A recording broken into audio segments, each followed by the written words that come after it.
Couldn't have been a much better opening performance for the Houston Astros as we welcome you to Minute Maid Park for Game 2 of a 4-game series between the Astros and the visiting Seattle Mariners. Hi, everybody. Welcome. Todd Callis alongside Jeff Blum. Now, after all the festivities yesterday, Blummer, we get into the schedule a little bit with Game 2. But yesterday could not have gone much better for Houston. No, it was beautiful. Yeah, we're about to get into the grind of this season, but that opening day is always a special time. But I'm always talking about it. You got to have timely hitting, good defense, and pitching. And it all started with Dallas Keuchel going out there and shutting down that first inning. But when you can get a start from George Springer leading off this game with a bomb, that's a good sign of things to come. We know the Astros are going to drive the ball out of the ballpark, and it was Carlos Correa who backed him up with that second home run of the game. But for me, Dallas Keuchel was the player of the game. 7 innings strong, only gave up 2 hits, 0 earned runs, had 4 punch-outs, but that's what you want to see from Dallas Keuchel. So tonight, Lance McCullers Jr. gets the ball for the Astros. He'll be opposed by Hisashi Iwakuma, 35-year-old, who really shows a variety of pitches, can throw as many as 6 different pitches, although that repertoire has been reduced a bit last season. You can see what he did his last 2 starts against Houston, very good with a sub-1 ERA, but his previous 8, the Astros have been able to get to him. When we come back, Julian Morales will talk about tonight's Astros starter, the right-hander Lance McCullers Jr., as we roll on a Tuesday night. And the Mariners, Lance McCullers Jr. making his first start of the season, facing those M's tonight, a team he's seen plenty before. But before we get into tonight, his spring training got, I don't know what I'm talking about. We have to do the start of the season, and he is ready to get the real games going after a tough start in his last spring training outing. That was right here against the Cubs, giving up those 5 earned runs in just 4 innings. Just get close. So that's what these starters do. But Lance McCullers obviously would like to go a lot deeper tonight. The key for him, first pitch strikes. A key for a lot of starting pitchers, and it doesn't necessarily mean you have to throw the first pitch for a strike, but get the count to 0-1 would be good. His strike percentage at first pitch right now from 2016 is 57% when they swing or they take. The league average 60%, so he is just below that. He'd like to get it a lot higher so he'd be more efficient, get guys out, because once he gets ahead of those hitters, he can be pretty lethal for major league hitters right there. Stay right there. We'll be right back with first pitch. McCullers on the mound facing the Mariners. We'll be right back.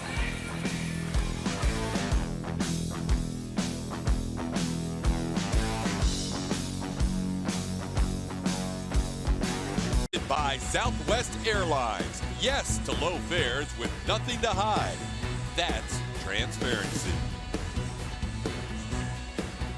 Welcome back to Minute Maid Park. Another gorgeous night. Temperature a little warmer tonight than on opening evening, but it is a very pleasant evening for baseball.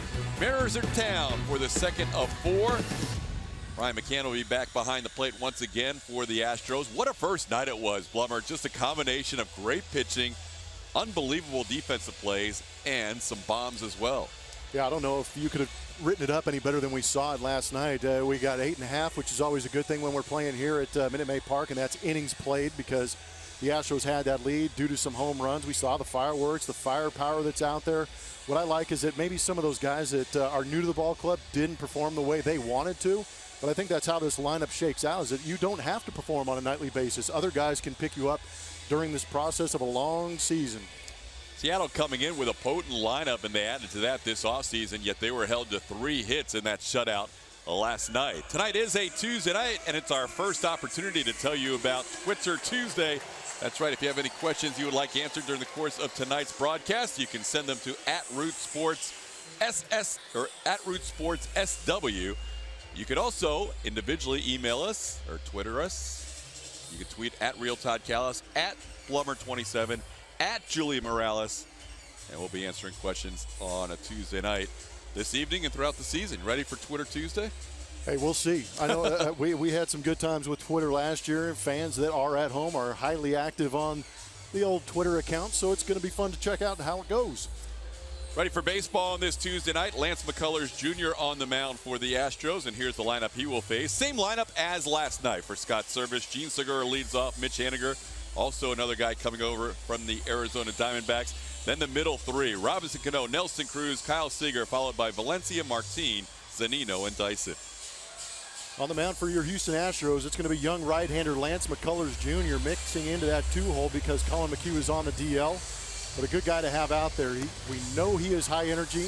I think A.J. Hinch, in talking about getting that first pitch over like Julie was talking about before we came to the first pitch, is that's how you calm down Lance McCullers. You don't want to have a guy who's high energy pitching behind in counts.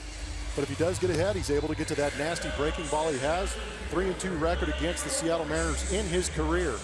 He has a 2.28 ERA, but in 27 2/3 innings pitched, he's given up 19 hits, which is a great number, and 35 punch-outs. Really had a nice season against Seattle last year, did Lance, when he pitched twice against them. Fared very well in both of those starts. 7 innings of 5-hit, 1-run baseball here on the 4th of July. And then 5 1/3, 4-hit innings of 1-run baseball in Seattle 12 days later. We are ready to start with Gene Segura in the batter's box. You see his numbers from last year where he was the National League leader in hits, and he takes a called strike for the first pitch of the evening. Laz Diaz calling balls and strikes tonight. Doug Eddings, Corey Blazer, Jeff Nelson, the crew chief, round out your umpiring crew.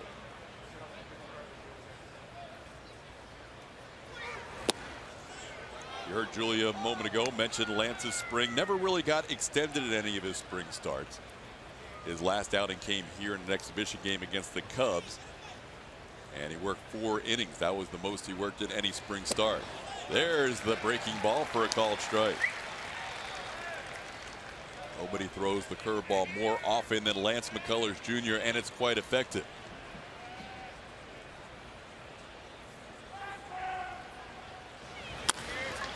High chopper, Bregman. And a nice stretch at first by Marwin Gonzalez for the first out.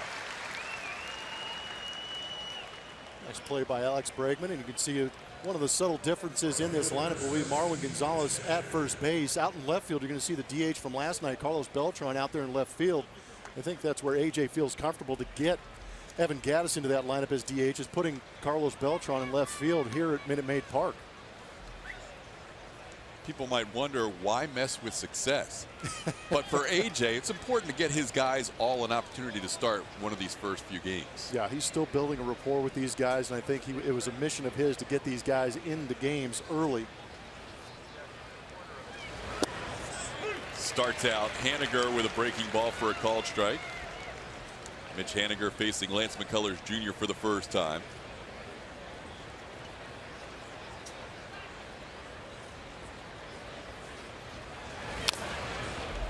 And McCullers Jr. ahead 0-2.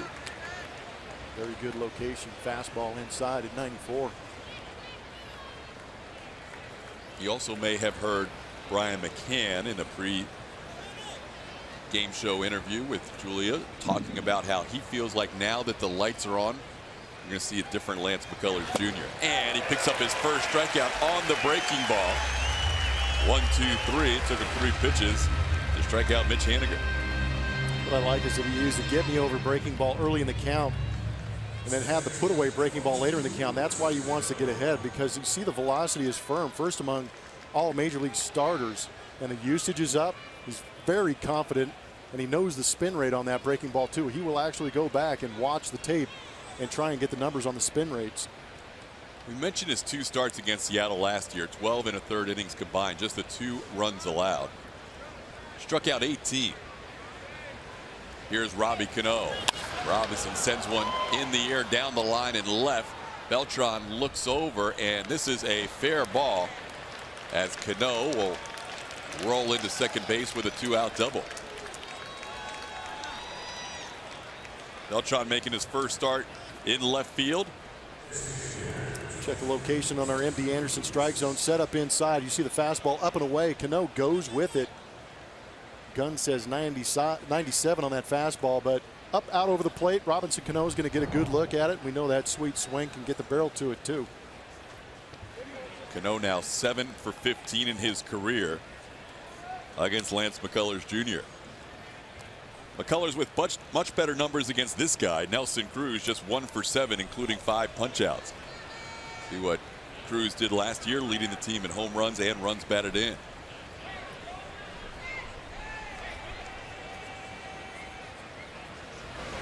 It will be interesting to see how much Beltran plays in the field this year. And I know AJ wants to get him in left field for the home games when he gets an opportunity, because left field just doesn't have as much of an expansive area to cover as a lot of other stadiums.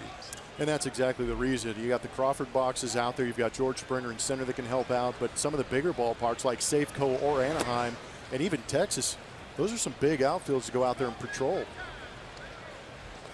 Beltran out there tonight with Gaddis DHing. And we saw it last night with Marisnick coming into center, with Reddick moving over to left, Springer to right. You're going to see that formation even when Beltran's out there. If the Astros have a lead late in the game, expect that defensive replacement to come in. Everybody except for Marisnick has had a chance to start in the first two games. Jake will get a start tomorrow. Swing and a miss, 1 ball and 2 strikes as McCullers ahead of Cruz. Yeah, we were just talking about velo. That was an 87-mile-an-hour curve slash slider. How about that? Power curve. It is as good as it gets. Lance, when he pitched against the Mariners last year on the 4th of July, struck out 10. All 10 strikeouts came on the curveball. And that just missed. McCullers was starting to head to the dugout. It's 2-2. Caught a lot of the plate. The only question is, was it too high? No.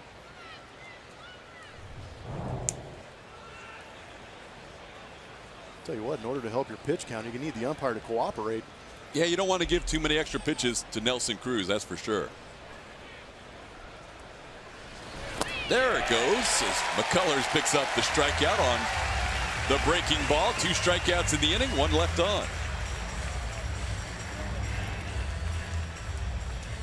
Here is the Houston starting lineup presented by Southwest Airlines. George Springer, who hit the 4th pitch of the season out of the ballpark for a home run, leads off for the Astros, followed by Alex Bregman, Jose Altuve, Carlos Correa, Carlos Beltran, Josh Reddick, Evan Gaddis gets his first start, Brian McCann, and Marwin Gonzalez makes his first start of the 2017 season.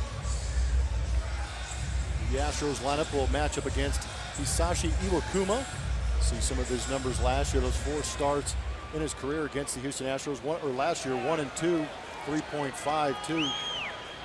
Led the Mariners in wins, starts, innings pitched to 199, and also strikeouts. This is the astonishing number for the Seattle Mariners.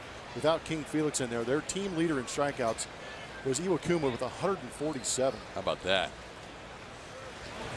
First pitch is cued off the end of the bat, foul, 0-1.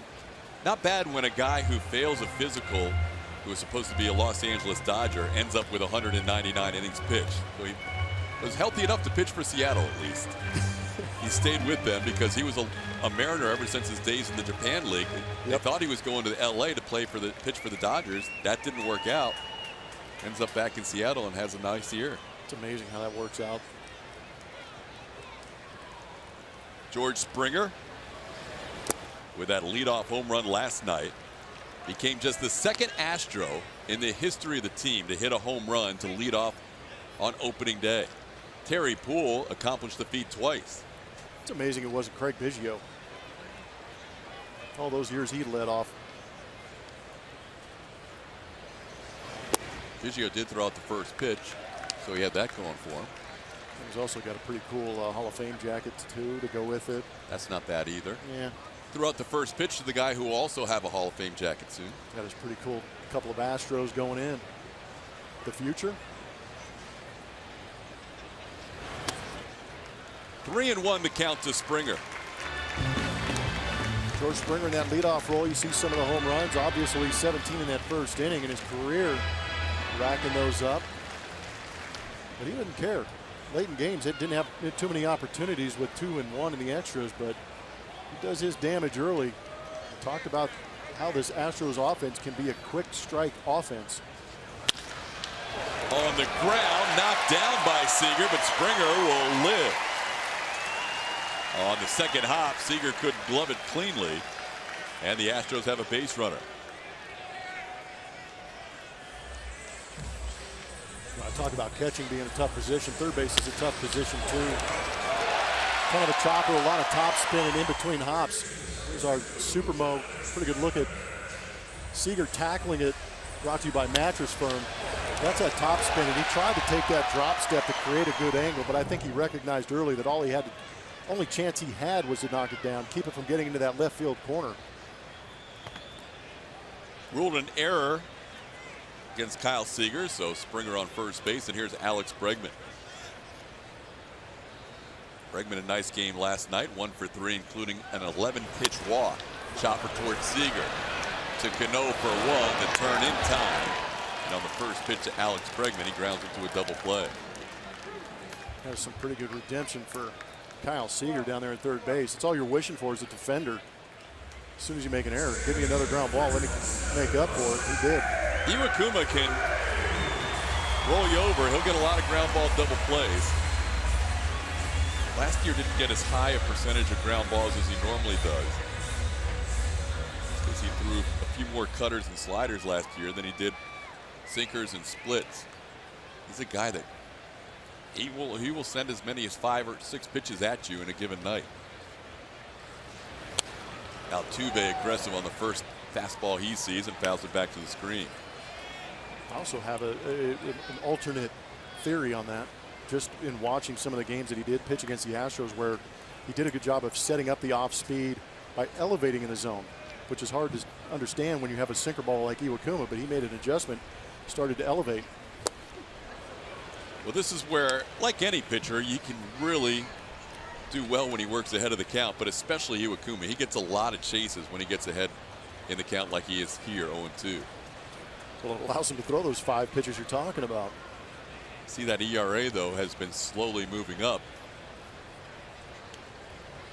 over the last 4 years.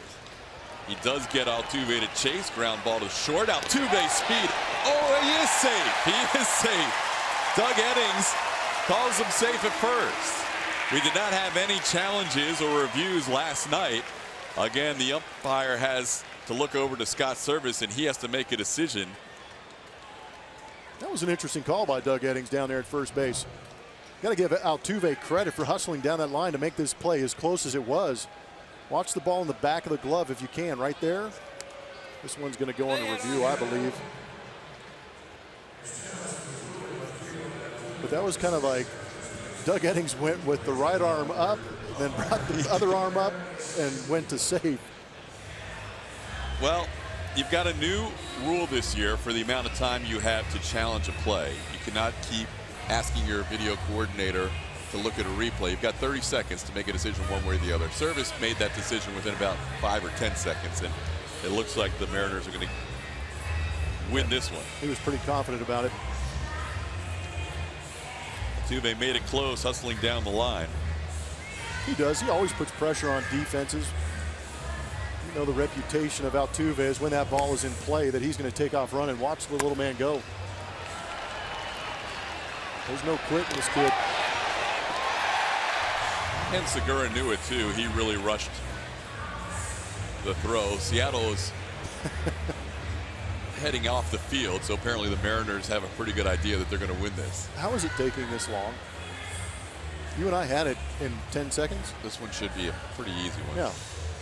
As much as we'd like to see Altuve get a base hit there, it looks... Somebody on the can? What? Make the call.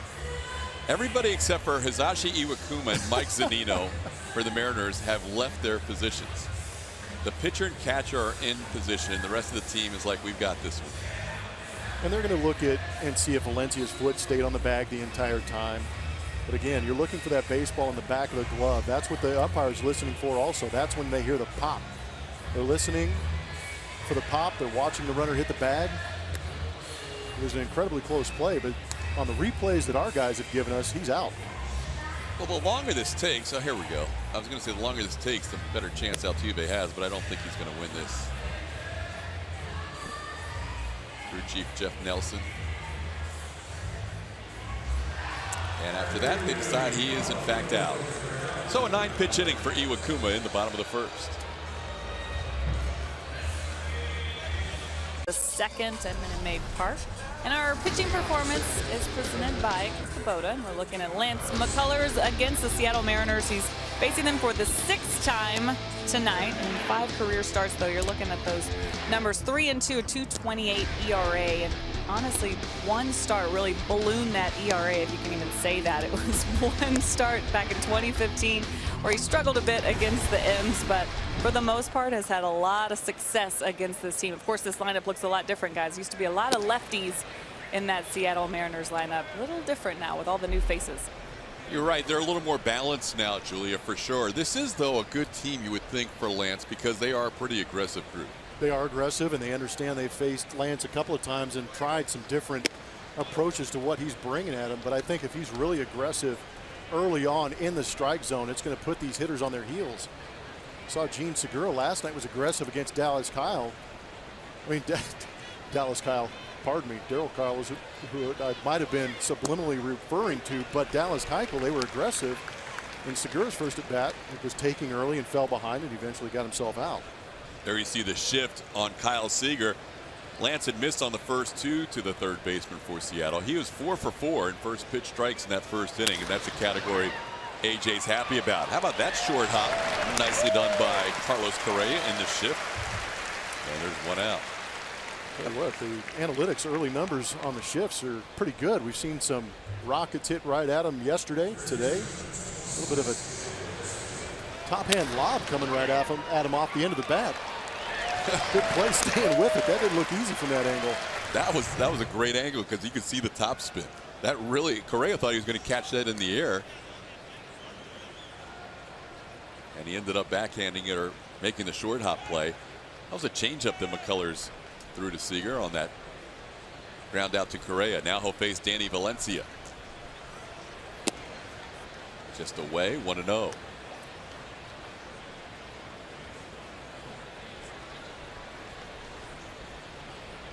Lance made just 14 starts last year. Beginning of the season, had some right shoulder soreness. In fact, yesterday was the first day he was active for an opening day. And this is the first game he's ever pitched in the month of April.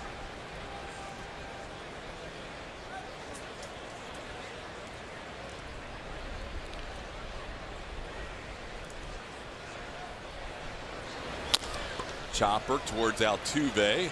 Jose comes in and makes the play. Off balance throw, 2 away.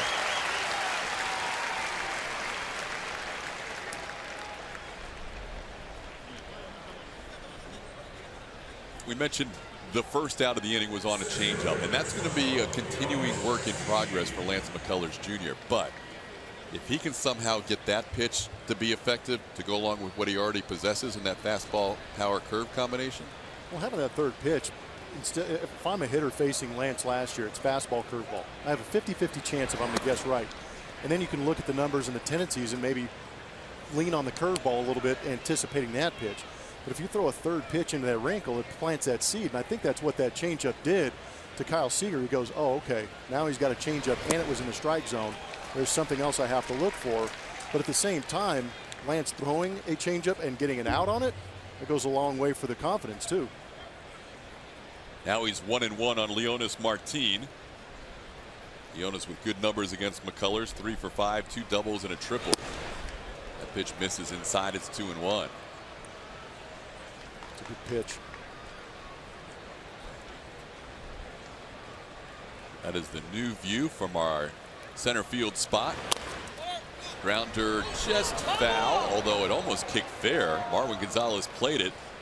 That ball almost came back and landed in fair territory. It almost looked like it came back fair. It was bizarre.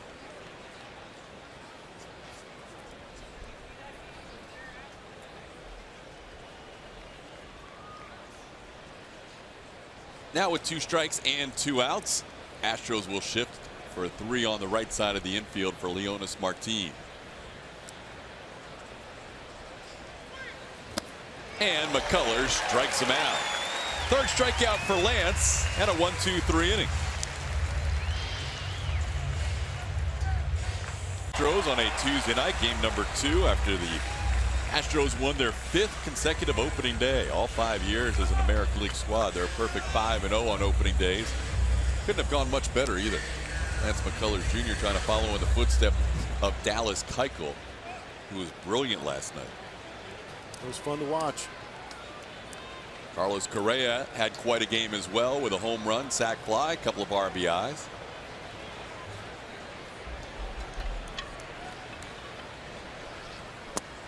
And he takes the first pitch from Iwakuma for a called strike, 0-1. Last night had it all. It had pitching, defense, a couple of bombs. No, I'm a big proponent. I always say good pitching, good defense, and timely hitting is going to win you a lot of ball games. And last night, to a T, was exactly what I was talking about. And then a little bit of extra sauce on there from Dallas Keuchel and some of the plays he was making. 2 defensive plays that were stellar in last night's game. Counts 1-1 on Correa. Takes a called strike, 1-2. Correa, Carlos Beltran, Josh Reddick, first 3 due up for the Astros.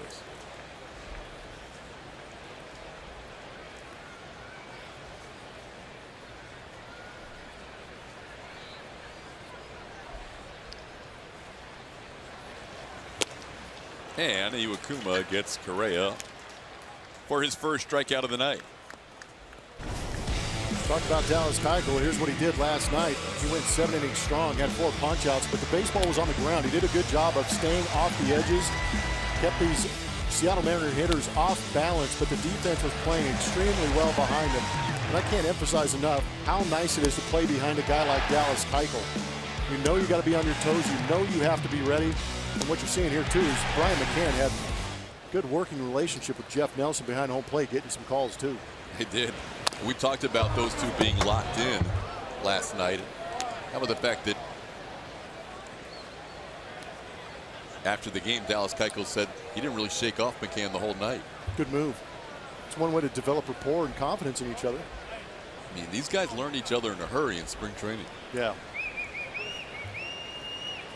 Carlos Beltran past the mound. Seager, only man on the left side of the infield, makes the play for out number 2. How about some of that defense from the lefty yesterday, Julia? You know, someone we don't hear a lot about is bullpen coach Craig Bjornson. We should start talking about this guy more often. Dallas Keuchel giving him credit last night, saying that, you know, it was a spring training last year pitching against the Marlins, so he remembers it well. He said, like, he really got lazy with some of the plays that he was supposed to be making, wasn't making. Not getting him to his left or his right. So the next day, CB, as we call him, hit him ground balls for about 30 minutes. This is after they talked about it, and he said, this is a good idea for me. And he said that CB was hitting him choppers and making him make some really tough plays, and it was some of the plays that, some of the exact plays that he made last night. He didn't expect to have 2 plays. He figured after the first play, Martine would think, he might make a play, but he did it again. So, you know, he really credits CB for helping him out. It's just kind of amazing when you work on something like that and it comes to fruition later in a game. 2 hits allowed. Most other pitchers would have at least had, with the same stuff, 4 hits allowed, because not many other pitchers make one of those 2 plays. Yeah. He made both of them. No, he really did.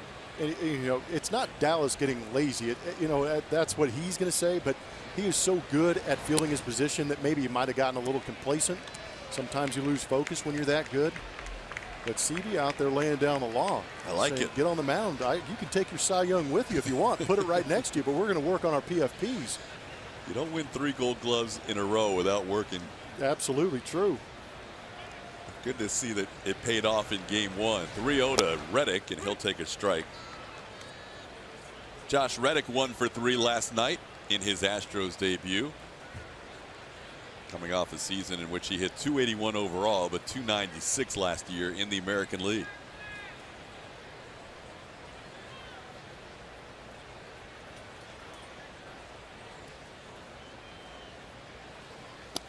And there is a strike.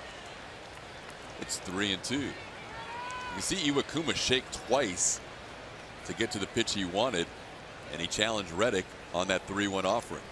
Sometimes you see those shakes and you're not thinking fastball. They'll shake, go through the off speed and get back to the fastball, trying to trick the hitter. On the ground again, Seager the only one there on the left side. He'll make the last 2 plays of the inning, and Iwakuma with a nice 1-2-3 inning. So we're scoreless through 2. Still scoreless between the Mariners and the Astros. Lance McCullers gets back to work, and I mentioned earlier, just before the game had started, how important first pitch strikes would be for Lance McCullers as he tries to get deeper into games, something he was working on constantly last year, and of course didn't get too deep into a game spring training. But I want to take it a little bit further as far as first pitch strikes go for Lance McCullers, and why it's so important for him to be ahead in the count versus behind in the count. Because check out the numbers when after an 0-1 count, hitters only hitting 223 versus 276, but look at the on-base percentage that jumps up so high to 451, even more so 405, the slugging percentage. And we've seen Lance also begin to walk hitters the deeper he gets into count. So if he can just get ahead in the count, guys, it's amazing what that out pitch, that curveball can do to major league hitters. No doubt about it. Lance was a perfect 4 for 4 in first pitch strikes in the first inning, 0 for 3 last inning, and he starts out Mike Zunino with a called strike. You know, the other thing for Lance too, he's averaged about 16.5 pitches per inning over his career. And there's no doubt he'd like to be in that Dallas Keuchel territory where he's able to go a full season, stay healthy, and approach that 200 inning plateau. But to do so, you really have to limit your pitches. So far, 13 and 12 the first 2 innings tonight. And a lot of that has to do with getting ahead of the count. Let's be honest. If you're this young and you have that kind of arm and you have put away type stuff, I'm going to think about striking the world out. You know, that's part of the problem is he wants to go out there and strike everybody out, and he has the stuff to do it. It's definitely something, if you do have that ability, that's hard to get away from. Yes. Because strikeouts are sexy. People like the strikeout. They pay. They do pay. But a ground Wins pay too. A ground out on the first or second pitch of an at-bat's not bad either. Not bad at all. Are you kidding me? There is a called third strike. He gets him with a fastball, throws it on the outer half. Strikeout number 4 for McCullers Jr. Last season, breaking down Lance McCullers, the major league average is going to be on the right-hand side. You can see the first pitch strike percentage underneath that major league average. Not by much, but enough to make you be concerned. Strike percentage off that fastball. That's the one I think that AJ is a little bit worried about. The fastball percentage should be much higher for a big league pitcher with his #1 pitch. Should be the fastball. He should be able to locate that and get ahead. Some of those numbers you did see when he fell behind, that's what led to those base runners that Julia was talking about. Base runners start piling up on those base paths. It puts a lot more stress on that arm, and he has to go to the punch out. Being that he wants to be a punch out pitcher, I would turn him around and point to every guy out there behind him that can pick it and shag it. This time they go to Jose Altuve on the ground as Gerard Dyson is retired for the second out. That's a good point. You've got the defense behind you. Let him go to work. When you think about McCullers and all those strikeouts he gets with the power curve, you wonder if even in that Zunino at bat, he's down 2 strikes. He sees that ball out of McCullers' hands that looks like it's going away. He doesn't even offer with 2 strikes. It's a fastball, almost expecting to see that thing breaking off the plate. And if you're ahead early in the count and set these guys up, you're able to do things like that. Because we already know the tendency is really high in a 2-strike count. If you're right-handed, you're going to see breaking ball. And that's what Zunino was doing. He was probably sitting on that breaking ball. Lance decided to locate a fastball and got the strikeout. Lance has been very good early on. Just 1 hit. It was a Robinson Cano opposite field double that landed on the warning track. Pitch misses away to Segura. It's 1 ball and 1 strike. Segura grounded out his first time up. McCullers has 4 strikeouts and 4 groundouts in his first 8 outs tonight.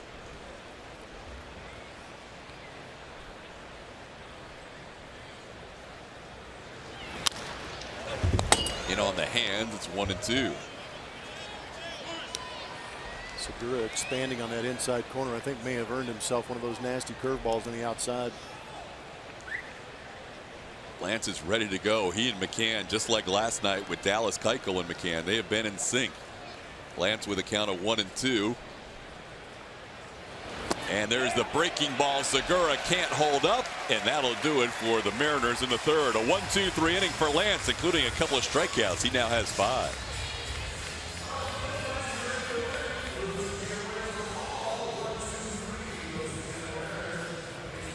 Chevy Stropole on Twitter Tuesday. We have this question for you. Which of these first career opening day roster guys will have the biggest impact?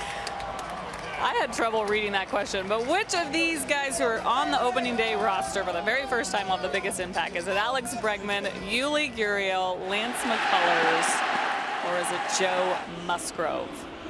So follow us at Root Sports SW, and you can vote in our Chevy Stro poll. Todd. All right, Julia, bottom third of the Astros order, and Evan Gattis gets his first at bat of the 2017 season. I did say we were going to include Julia in the Stro poll tonight. Yes. I forgot last night. Yeah. So we'll get her opinion here in a little while. Evan sends one into shallow left. And right there is Strad Dyson for the first out. Good choices. Who do you have, Julia? Oh, being put on the spot's kind of tough. I actually voted for Gurriel on this one. Okay. I think he's got a lot to offer, especially with all of his years in the league. And I think last season, trying to get adjusted to the league, we're going to see a really special player here in 2017. It's a good call. He's a good hitter. I'm going to take Super Joe Musgrove. Are you? Yeah, I'm going to take a young, talented kid. Yeah, back into the rotation. Not the low expectations, but nobody's really got him on the radar. I think he's going to sneak attack some people this year. Man, he looked good this spring. Yeah, he looked really good.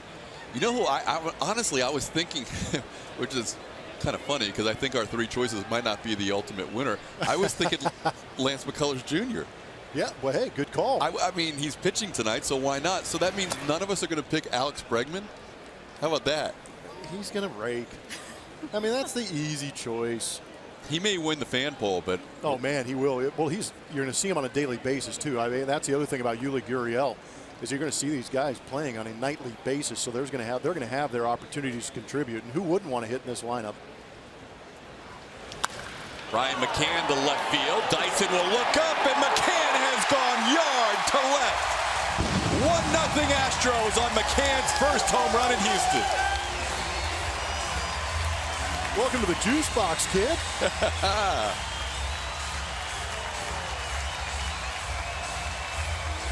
I love it. First home run of 2017. 9 straight years. 20-plus home runs. Working well with the starting staff so far.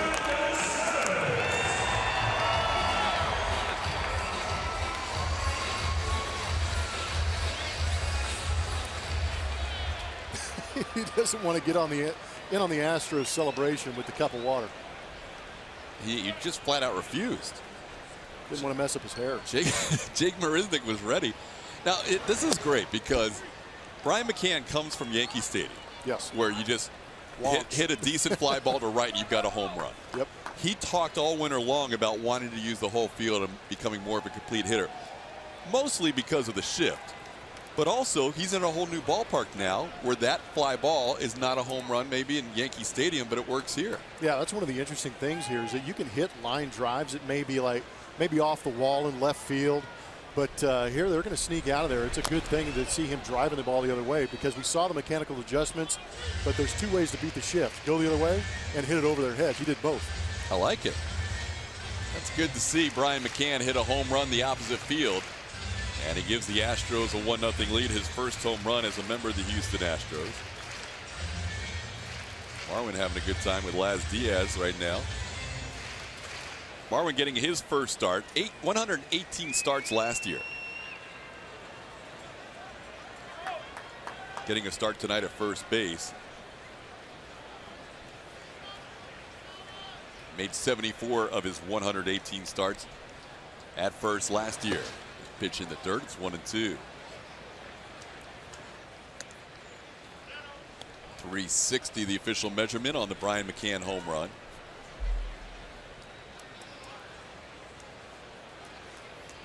I love seeing guys contribute early after trades, after free agent signings. It's good for the fans to see what they're in store for, but it's also good for that guy right there. Get him comfortable in that uniform real quick. Didn't have a hit in the opener last night, but he contributed behind the plate, catching a 3-hit shutout.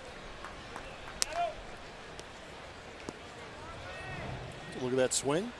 We know that Iwakuma is a sinker baller, but that looked like a little bit of a backdoor cutter, and McCann stayed on it nicely. Head down, barrel to baseball. Here's going to be a great look at it. Right into your living room. Or maybe into the den a little bit to the left. McCann now 3 for 9 against Iwakuma with a couple of home runs.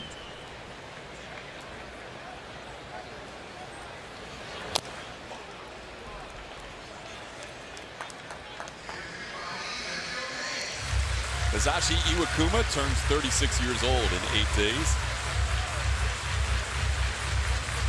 Getting the start in Game 2 of the season. Felix Hernandez left his start last night after 5 innings. A little groin strain coming in to that 5th inning after making the final put out of the 4th inning.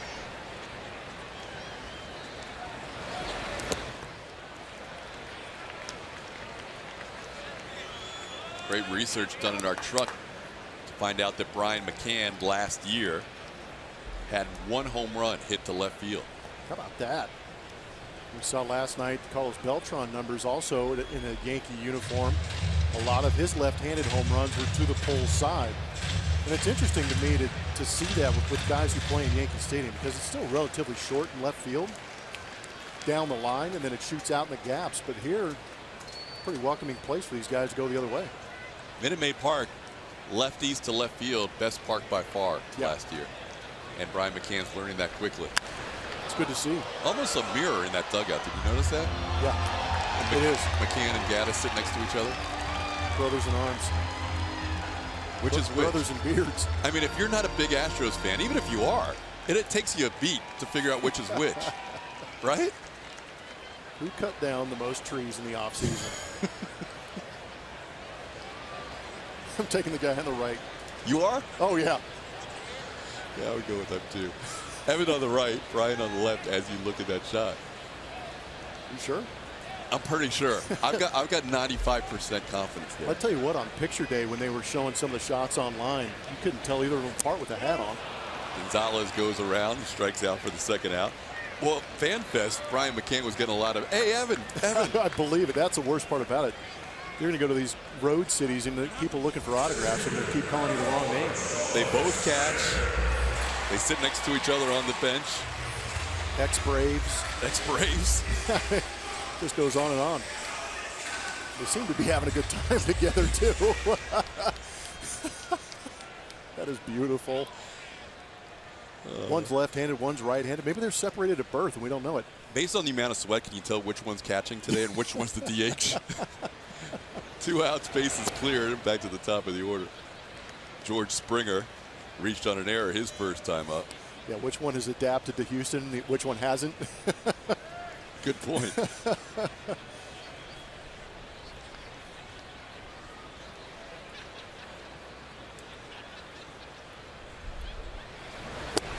There's a called strike, 1-1. Iwakuma's only allowed the 1 hit. A home run by Brian McCann. Astros jumped out quickly last night when George Springer led off the bottom half of the 1st inning with a home run. His 10th leadoff home run of his career. 8 were last season. Fouled back to the screen, and now Iwakuma ahead 1-2. Springer also made a couple of fine plays defensively. One in center field on a rocket off the bat of Nelson Cruz, and another one off the bat of Robinson Cano when he had shifted to right field. That was a big play on Cano. Picked up Luke Gregerson with that one.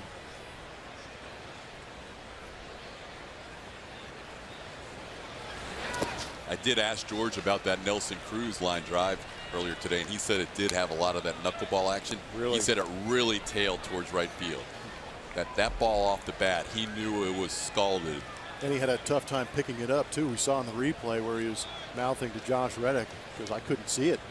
It was the hardest hit ball of the night. Even the home run by Carlos Correa was exit velocity 110. The Cruz line drive was 113. There's a close pitch, and it's ball 3, 3-2.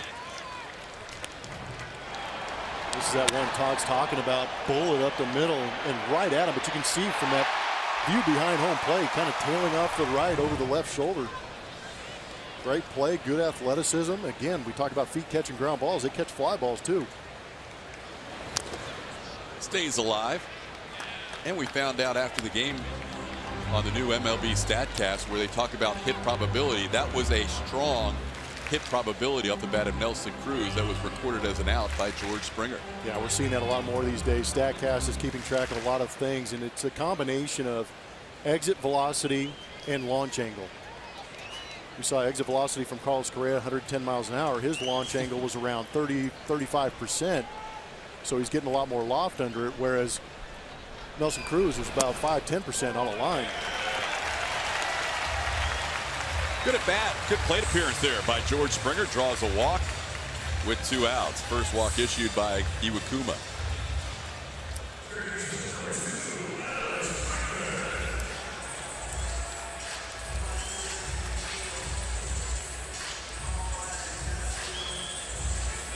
Here's Alex Bregman, grounded into a double play on 1 pitch his first time up.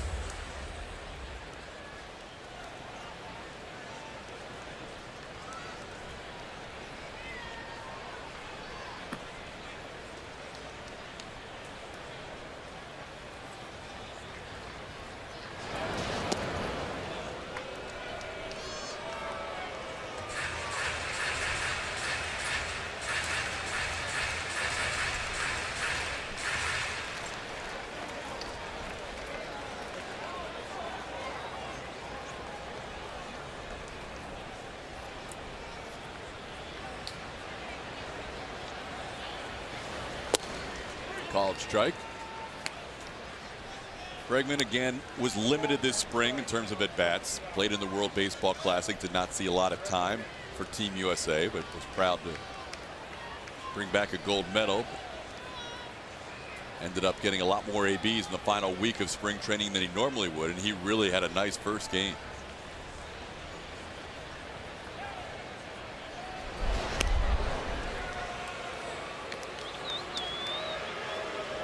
Where I think it's a good place for Alex Bregman to be hitting. George Springer worked a little bit in this spring training trying to steal more bases. You see the numbers from last year. I think that's an area that a small area for George to improve on is actually stealing a couple more bags, but it's going to bring more fastballs to Alex. And I was kind of curious to see how Iwakuma was going to attack him, because we had been talking about most of this game so far is that he likes to throw his off speed, but he's got to be a little bit quicker to home plate if he's going to try and throw the off speed. Oh, he's ahead of Bregman 0-2. Last year, George Springer was 9 of 19 in the stolen base department.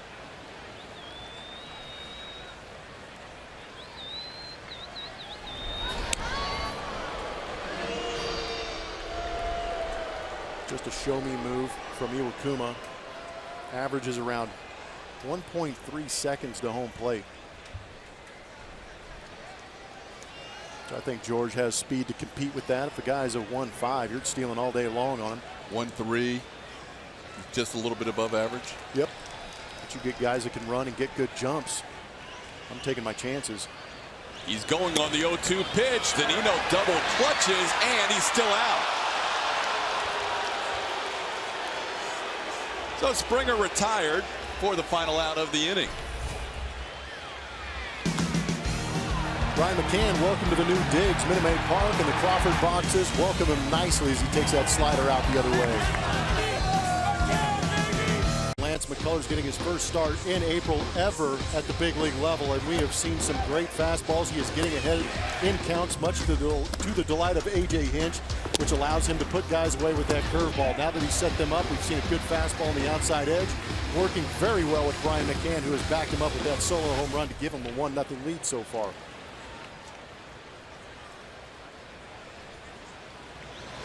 Mitch Haniger sends the first pitch he sees down the line, and it just hooks foul. Mariners still searching for their first run of 2017, and that's about as close as they've come. Pretty close. Hanging slider got hammered by Haniger, but the head got out in front of the hands. That's what creates that hook. Just foul. This is a guy who led all minor league baseball in OPS last year. Mitch Haniger. Talking about McCullers having a third pitch, says Tom. How many does the average MLB pitcher have? How many did Nolan Ryan use? This is a great question, because we had Nolan Ryan in spring training. We had a chance to talk to him, and it was really a surprise to me to hear him say that he actually did have a changeup. Primarily fastball, curveball with a big 12-6 hammer, but he had the changeup in there just to keep hitters off balance. But for me, some of the good pitchers out there have a guaranteed 3 pitches that they can throw for a strike. They may have that 4th one if they're great pitchers going out there, but they want to have a minimum of 3. Down the line, fair ball, the curveball past Bregman. Haniger is towards second, and he is safe.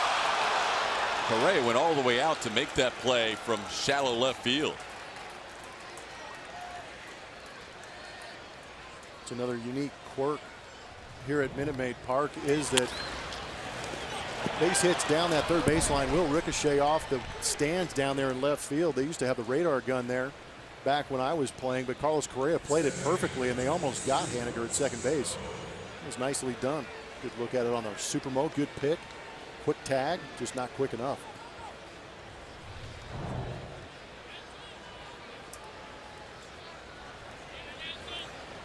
So leadoff base runner for the Mariners, and Robinson Cano the batter. Cano doubled on a fly ball the opposite way his first time up.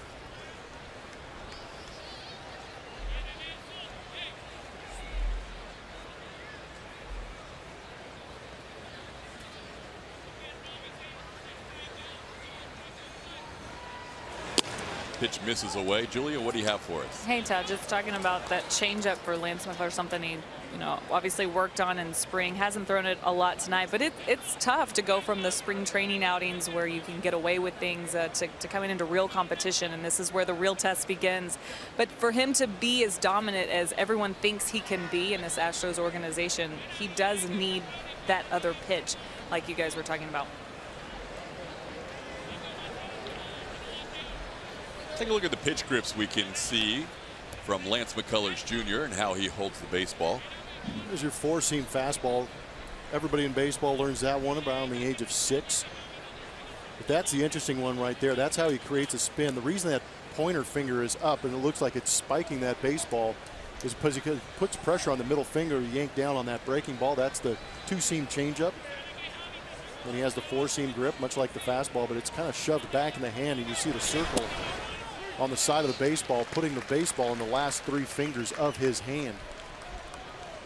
Used to throw more of a split change. They learned from Alex Cobb during an offseason while he was in Tampa, but he's kind of gone away from that. Didn't really feel as comfortable with that on his arm. And the circle change is something that's a little more natural. You hold it differently and use the same arm action, but the way the ball is held, it puts pressure on different parts of the hand, allowing it to come out slower, but you're still moving the arm at the same speed. Ground ball right side. Altuve to his right. Retires the opposing second baseman for the first out. And you're probably at home asking what's the difference between four-seam change, two-seam change, and when these guys are throwing at the velocities that they are, I guess for lack of a better word, the wind friction against those seams makes the ball move a different way. A two-seamer usually runs to the arm side, whereas the four-seamer stays a little more true and straight. So 1 out, the runner moving to third on that ground out, and the Astros are going to bring the infield in with a 1-0 lead in the fourth. Nelson Cruz, the hitter. Infield's all the way in everywhere with the exception of Alex Bregman at third base, and he's more natural in his positioning as this pitch misses away for a ball 1-0. Yeah, we like to call that position self-preservation. With Nelson Cruz. Oh man, I can't remember who the manager was. It might have been Jimmy Williams, but Gary Sheffield came to the plate and they said play in, and I nope, no chance. You said no. I waved him off. I was like, there's no way I'm getting closer to this guy. No thank you. Swing and a miss, strike one. It's 1-1. Well, Nelson knows what his numbers are probably against McCullers. They're not great. 1 for 8 with 6 strikeouts. So he's looking for a pitch early in the count that he can make contact with, because he knows Lance has been deadly when he gets ahead, especially picking up a strikeout. You know that's what's on McCullers' mind. And now it's 1-2. One of the best RBI guys in baseball facing a guy who can strike you out with the best of them. Head-to-head, infield in, and a runner on third with 1 out. Interesting to see the infield playing in. Top of the 4th inning. Exchange the run for an out. If you play the defense back, tie a ball game. Perennial RBI guy up there too. He gets him with that breaking ball. McCullers striking out Cruz for the 2nd time tonight, and that's now 6 in the game. Tell you what, I know it's early in the season. We're excited. It's the second game. Dallas Keuchel did a great job last night, but that was a big boy at bat for Lance McCullers. He did some growing up right there. Nelson Cruz is a guy who can drive the ball, drives in runs, but he absolutely dominated that AB for me. At least one strikeout in every inning, 6 in the game. Cruz continues to struggle against McCullers in his career. Now Kyle Seager.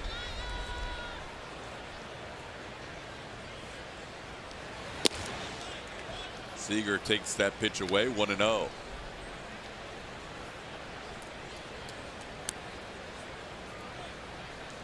McCullers has 6 strikeouts so far and 5 groundouts. Also allowed 2 hits, both doubles.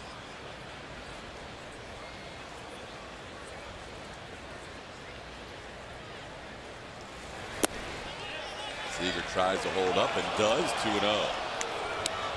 An interesting situation here. First base open, lefty at the plate.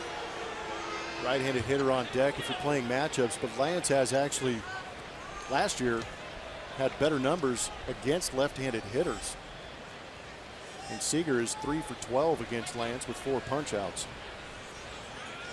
A lot of decisions to be made in that dugout if you're so inclined at home to try and make your own. And he can be effective against lefties because that power curve gets in under their hands. It does. He likes to back leg that. But again, he's down in the zone, which is a benefit to him because the mistakes he does make will be down out of the zone. There you go. 4th pitch is not even thrown, as the new rules, there's no more intentional walk pitches. I like it. You like that one? I love it. We've all done it. Made the mistake. Tree has had the issue with calling McCann Gonzalez last night. Made the mistake of calling McCann Gonzalez.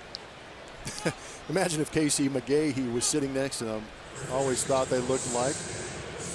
With the Milwaukee Brewers, Miami Marlins. Yeah, there's some guys out there that you know, took the salad off the top and just put it on their chin.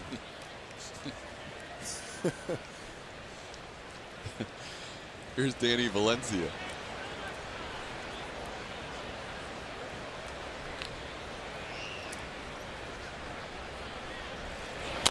Chopped off the plate. Bregman's going to have to come in and make a nice play. Can't quite grab it cleanly. And the Mariners have their first run of 2017 on a chopper on the infield for an RBI base hit for Danny Valencia. Bad luck. It's a tough play. Topped off the plate. Not sure what hop you're going to get off the grass.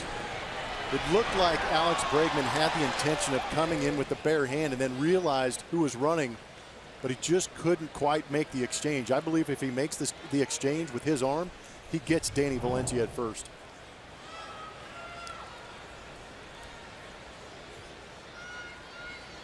So not a well-hit ball, but it results in the Mariners' first run. 12 2/3 innings of shutout baseball from the Houston Astros pitching staff. And the Mariners have tied this game at 1. Now the pitch count up to 50 for Lance McCullers Jr.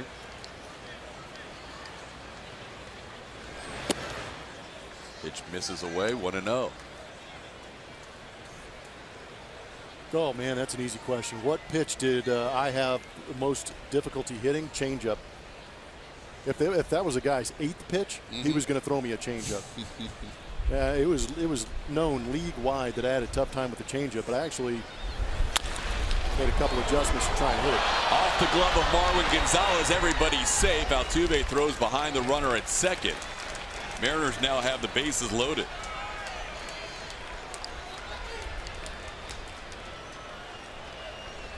So a tough luck inning for Lance McCullers Jr. Chopper off the plate for a base hit by Valencia, and this ball. That's that just, it's a topped ball, picks up steam off that grass. But if you're not moving your feet quick enough to go get the short hop and you hold your ground, the ball will end up eating you up like that. Just try and limit the damage right now. Get out of this inning. It's been a frustrating inning for Lance. He allowed an 0-2 pitch to Mitch Haniger. That caught a little more of the plate than he wanted for a double. Then he got Robinson Cano, struck out Nelson Cruz, thought he would get out of this inning potentially. Then Kyle Seager with the intentional walk as the fourth pitch was not made to home plate. They just signaled to go to first base. Chopping hit by Danny Valencia in that last ball, which was ruled an error off the glove of Marwin Gonzalez.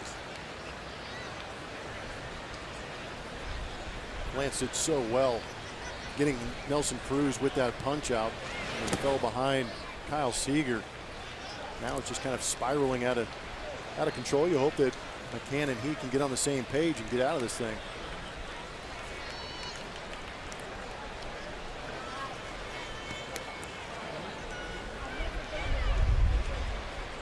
Beautiful view from our center field seating area.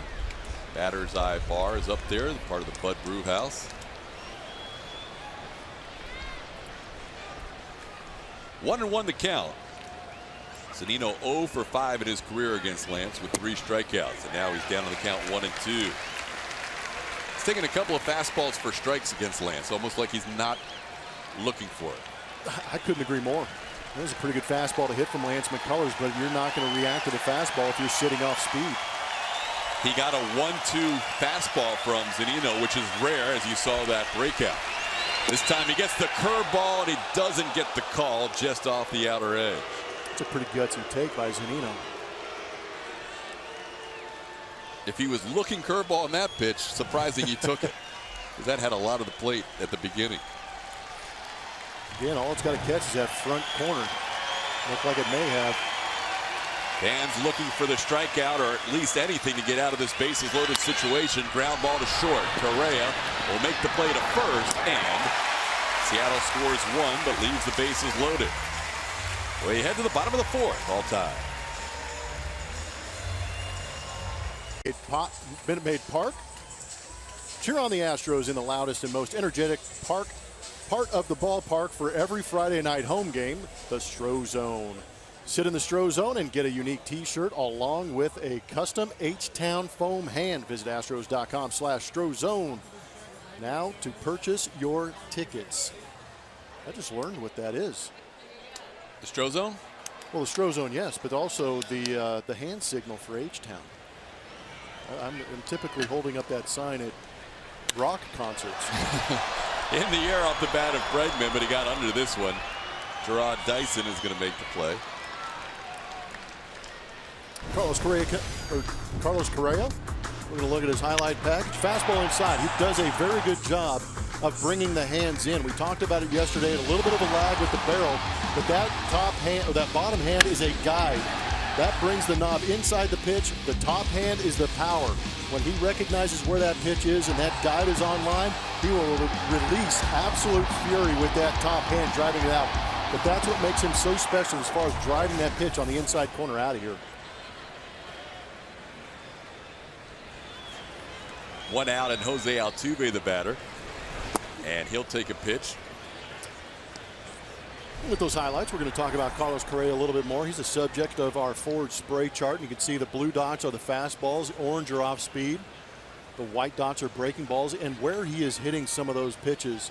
But the ability to hit some of those fastballs straightaway center and left center like we saw in the ALDS against the Kansas City Royals is very unique to his skill set. High in the air off the bat of Altuve in the right field for out number 2. This is the pitch in the ALDS on the inside corner was 96 miles an hour. He just did a great job of turning on it. See home run power on a lot of fastballs.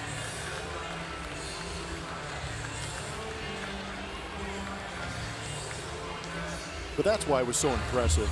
And that's one of the things that in talking to Carlos Correa that he worked on, and I thought it was really interesting in the post-game interview that we heard him talking about. He recognizes that the league is trying to get into the kitchen, so to speak, on the inside corner of him.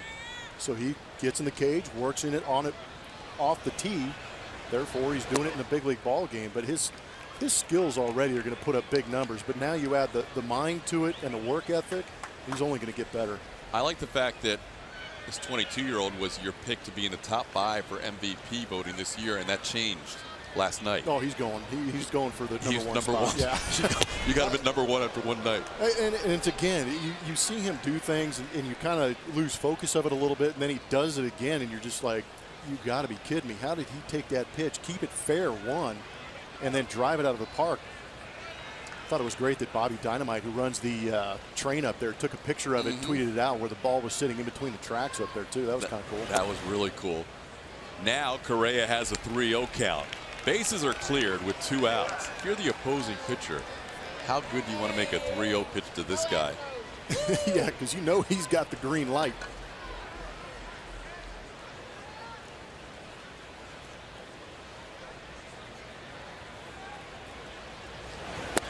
Oh, there you go.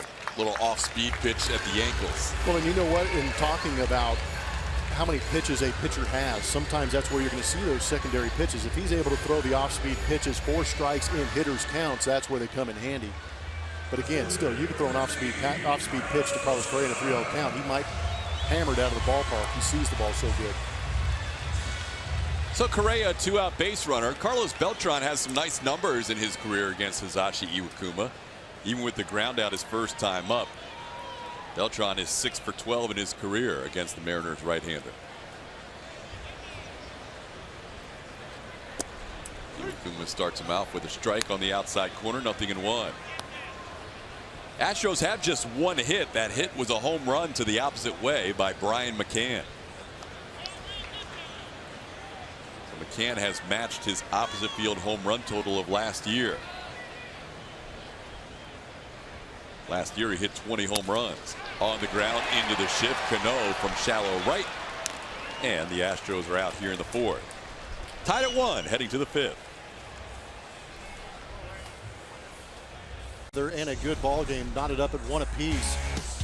It's time to play, presented by Toyota. Last night we saw some phenomenal defense. The Astros employing the shift frequently. Paid off last night. Zunino hitting a rocket at Altuve.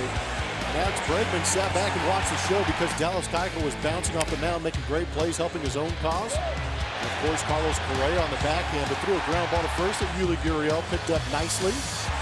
George Springer back in that natural position in center field made a great play. But that's a pitcher's best friend in Dallas Keuchel's calling card when he gets a runner on first base is that double play. Draw dice in the batter, showing bunt. Bregman was already way in at third base. Not sure where Dyson was going to try and bunt that, but he takes it for a strike. You can see where. He saw Keuchel in the dugout, so he said, I'm going to lay it down. Yeah, that's right. Dallas Keuchel was unbelievable last night. On the mound and off the mound. And he does an accidental bunt, a little check swing. Bregman with a quick play to get the speedy Dyson at first. So he showed bunt, ended up with what turned out to be almost like a bunt, and he's still retired. Yeah, your man hit that. No, this is a tough play. And I think you're seeing Alex Bregman a little bit. We got spoiled last year with how well he played third base. But you move a shortstop over to third base, the kid has great feet. And sometimes that can get you in a little bit of trouble if you don't stutter step into some of those slow rollers. And you can see him catching that ball with the backhand. He'll learn to get around that a little bit, get his angle going towards first base. But again, we got spoiled because he's so good over there. But it's nice to see he has the arm to make up for it sometimes, too. Well, you mentioned the last time he had a choice to make. It almost looked like there he was trying to determine whether he needed to bare hand or glove it. And as a guy who played a lot of third base, you have to make that pretty quickly as you're coming in on the fly. Yeah, third base is a tough position. You're playing in like that. Yes, you're in. And think mentally. The reason he's playing in is because he's anticipating bunt. Doesn't see the bunt. Gets in his normal fielding position, and then it's a check swing. You have to adjust to the swing, and then you're hustling in, and in your brain, your internal clock is ticking away because you know Gerard Dyson can run. That's where things start to come into play and your natural ability takes over. It's just repetition for him over there at third base. And some guys, you know, Mike Schmidt comes to mind, Evan Longoria, some guys are really comfortable bare-handing the ball, more so than others. Yep. Adrian Beltre, great at the bare hand play. Omar Vizquel at shortstop is a guy that comes to mind. But there are slow roller situations. I liked the bare hand. I felt comfortable because it was in stride with what I was doing. But you're seeing, again, you're seeing backhand the slow roller. That's not normal. but he's not a normal third baseman. He will eventually create the angle going towards first. Strikeout for Lance McCullers, number 7, as he gets Gene Segura looking. Segura does not look comfortable against Lance McCullers at all. Ground out and 2 strikeouts. Segura now 0 for 6 in his career against Lance. Think about the Mariners hitters, and this is a team that we've mentioned their potent offense. They've only put 6 balls in the air in now 13 2/3 innings of this season. Everything has been a strikeout or a ground out against Dallas Keuchel or Lance McCullers. And I'm going to give credit to pitching and the Houston Astros for bringing guys into this ballpark who know how to pitch here. Called strikeout or half. Lance ahead of Haniger, 0-2. Did you see the velo on that? 96. He popped a 96-mile-an-hour fastball. There might be a little hate behind that. I think he was frustrated with Haniger's double last at bat. There's the breaking ball. He tries to do the same thing, but this time Bregman's there. Long throw, safe. They're saying Marwin Gonzalez was off the bag. That's the call by Doug Eddings at first. Tough play. Sometimes as a defender, you feel like you're getting picked on. Great job of getting to that baseball. He has a very strong arm, just yanked it a little bit up the line. Marwin did the best he could, but you could see daylight between the cleats and the base. That will be an error put on Alex Bregman.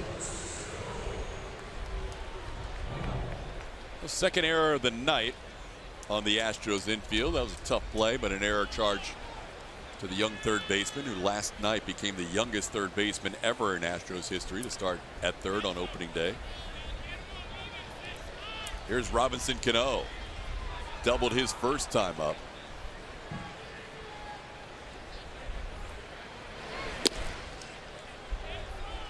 Robinson Cano has 12 consecutive seasons. 12 consecutive seasons of 30 or more doubles. He is one of just 4 players in Major League Baseball history to accomplish that feat.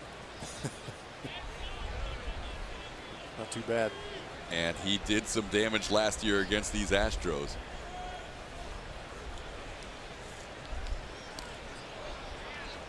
Picked at first by Marwin. You know, Haniger's impressed in the first 2 at-bats, or the last 2 at-bats against McCullers Jr., because he's handled some 2-strike breaking balls that we see a lot of veterans not handle. No, he did. And he also had a big walk last night, causing a high-stress inning for Luke Gregerson. Had a great AB, but he's one of those young guys, good outfielder, good knowledge of the strike zone. Everybody talked about Gene Segura in that trade, but people in Seattle are saying don't sleep on this guy because he could be a star in the near future. Say all the guys in the booth over to our right have had really good things to say about him in the spring that he did have. So he's a plus outfielder. He said he might be a better center fielder, but playing the corners here with Leonis Martin in center.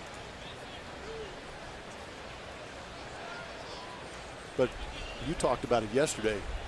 This kid's not moving into the 8-hole. Nope. He's right into the 2-hole. Right in the mix.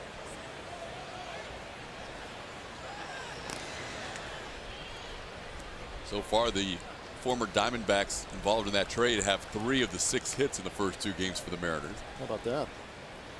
Seattle's offense last year was 3rd in the American League in runs scored. That was quite a bump up from the year before when they were 13th in the AL. They scored 656 runs 2 years ago. Last year, they jumped that number up to 768, 112 runs more in 2016. McCullers now behind Cano, 3-0. So a 2-out error charged to Bregman has extended this inning for Lance and the Astros.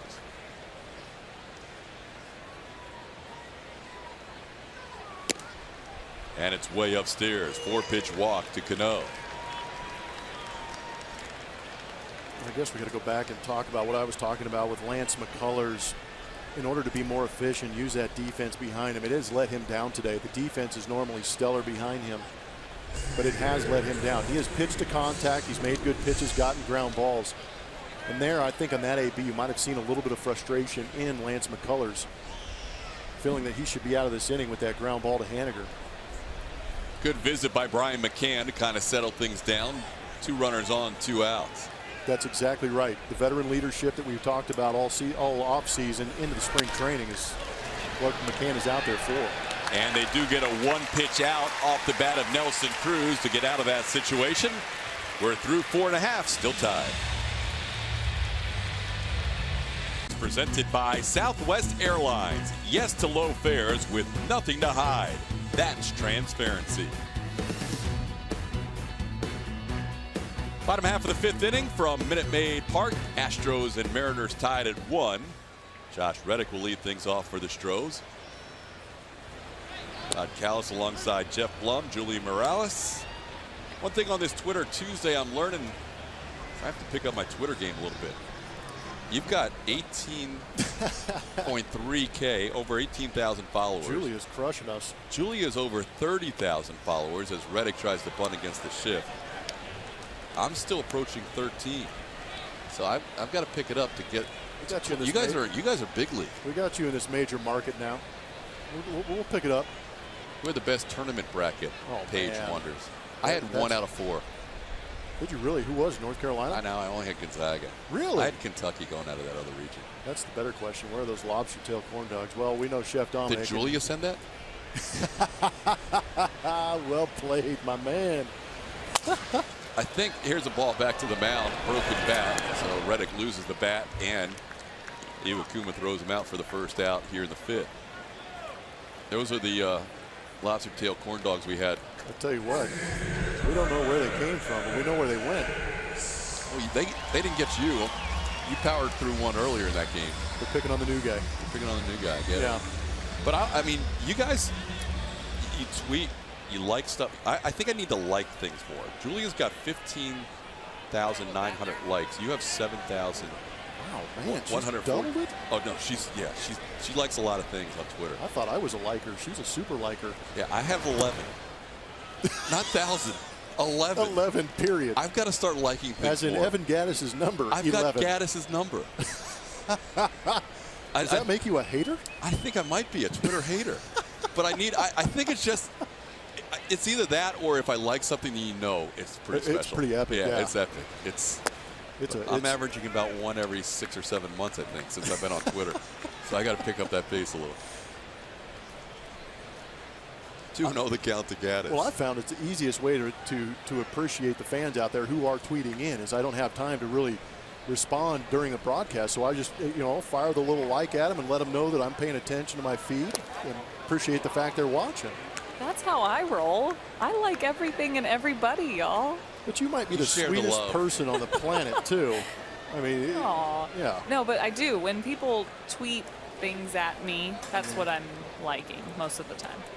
Yeah, that's my in-broadcast go-to is the like button.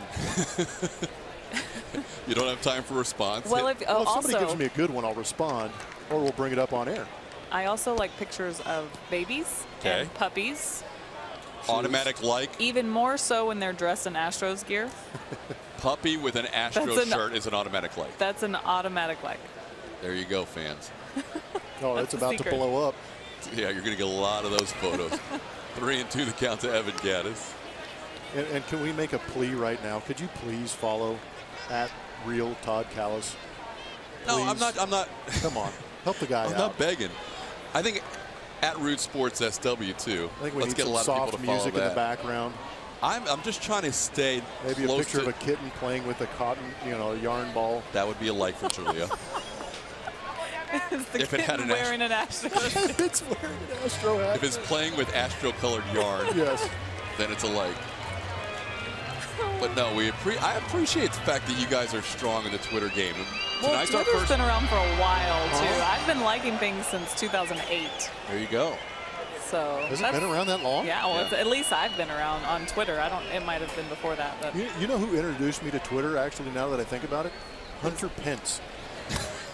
That's a story. Of course he did. Right, Julia knows. I mean, this guy is an animal on Twitter, and he was way ahead of his time. He told me, he goes, I'm going to get on this Twitter game. I'm going to fire it up. I'm going to start getting followers. And he lit it up, and now he's a great follow on Twitter. I don't have him on my list. I'll have to make that. He must like a lot of stuff too. 3-2 walk to Evan Gattis, 1 out, 1 on. And the guy who owns the only hit of the night for the Astros, as Robert Rodriguez said, how about having these two guys over for Taco Tuesday?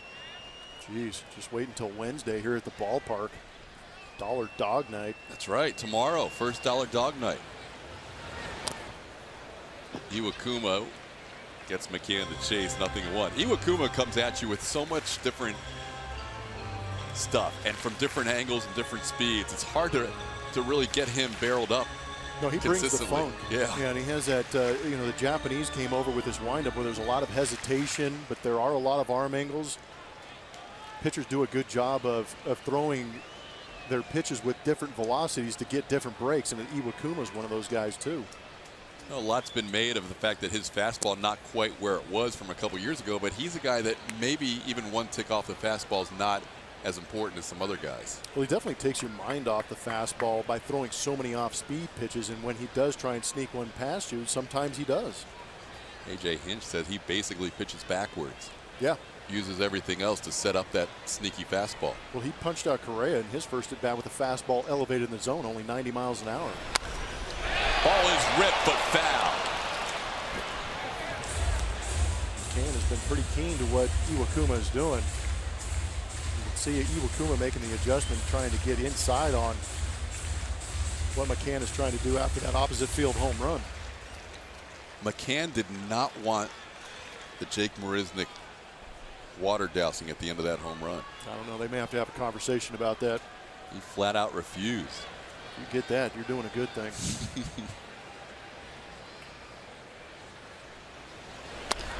On the ground slowly to Valencia, makes the play to second. The relay throw in time to get McCann on the double play.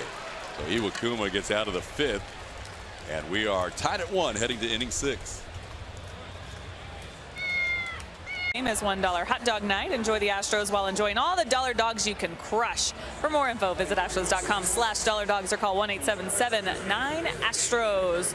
All right, I'm giving you an exclusive look here. You know that center field has been renovated. Where I'm standing is the old Towles Hill. No hill anymore. It's the Lexus Field Club where I am now. Great view of the ballpark. You can see behind me, you're looking right into center field and right field. So you can get some good views of maybe George Springer coming this way to catch a fly ball.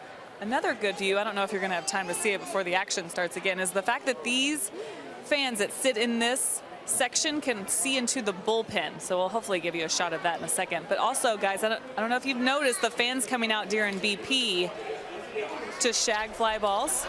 Those are the fans that actually sit in this section. And that's before the game. They're taken out. They're told to bring their glove, very encouraged to bring the glove. You never know what comes your way. It could be really cool. I know that players have brought balls to some of those fans already to have them autographed. That's the view I'm talking about. Pretty cool stuff. You can see right into the bullpen. Get an up-close look at the guys warming up and getting ready. And there you go. He's going to give you a look right now. What's going on in the pen right now. There's CB. And there's CB. On the action, blocking the shot. Well, it's just so cool... neat. It's so different. And you guys, I know we've been to a lot of ballparks, so we've seen this in other ballparks. But I love the way that they've gone they visited all the ballparks and took kind of the best of the best. And this is one of the things that was really cool. Fans absolutely love it. Just a really great view. Two things. Number one, it seems like there's a lot of room out there for the fans. They can spread out a little bit, which is awesome. And I did see a lady in I believe a white dress out there on the track today with a glove on. She had a dress on? Yeah, awesome. She's my hero. Yeah. Track and fly balls in BP. That's awesome. Yeah, it was pretty special. It's pretty cool. They've got people, there's roped off area, so obviously you can't take off running to go get you one. But they do have people that are helping and watching, so they're keeping that safe, obviously. But just what a cool experience for kids to adults, of all ages, to be out there on the field, on a big league field, surrounded by big leaguers. Brand new addition to Minute Maid Park for 2017. Julia, great report out there. That's a cool view. That's a great view. Good seat. Little chopper off the bat of Seager. This is going to stay fair. The tough luck night continues for Lance McCullers Jr. He has not given up many hard hit base hits, but another infield hit for the Mariners. The only run scored on a chopper off the bat of Danny Valencia that went about 40 feet. And this one didn't go much further. Yeah, baseball is one of the sports where you can do everything right and still not be rewarded for it. You can see the frustration setting in, but I've actually been pretty impressed with him being able to keep his composure. It is not easy when you're making good pitches and not getting rewarded for it.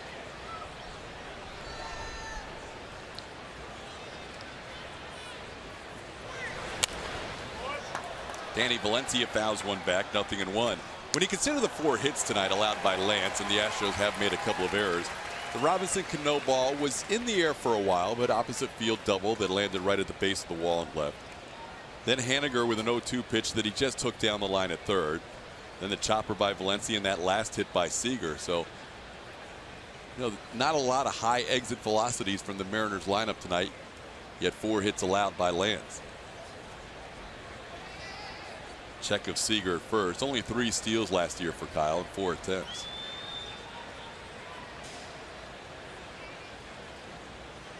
By the way, power of television on Twitter Tuesday.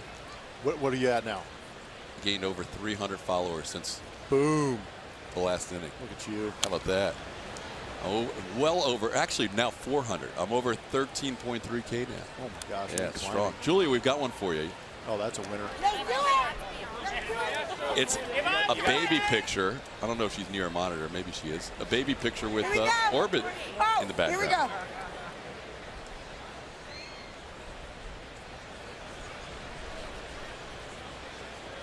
She'll like that eventually when she gets back to her computer.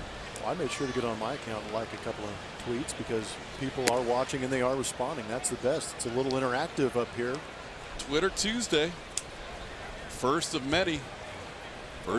First week of baseball. Next year there will be 4 extra days built into the schedule, which will mean 4 extra off days. But the season, instead of starting on, in some cases Sunday, but usually on a Monday, will now start on a Thursday. Ground ball, foul. So longer season, 1 extra weekend, but more off days for the players. And it is. Did you say more golf days for the announcers? More golf days? I thought I said off days. Oh, my bad. It is a demanding sport, and it always has been. But the times that players are spending in the ballpark these days is probably lengthier than any other point through the years. No, guys are showing up 1 and 2 o'clock in the afternoon for 7 o'clock games. And it's kind of funny. I played for almost 14 years. A lot of my friends know, obviously, that I played baseball, but they didn't understand the fact that these guys play 162 games, usually in 180 days. Bregman, Altuve, no chance at a relay. Astros cut down the lead runner for the first out here in the 6th. It's not an easy schedule at all. Yeah, think about that. 18 off days in 6 months. Yeah. And 4 of them are jammed into the All-Star break. That's another good point. All right, Chopper, I think the only intention here is to get that lead out. Good job by Bregman. Get rid of that baseball.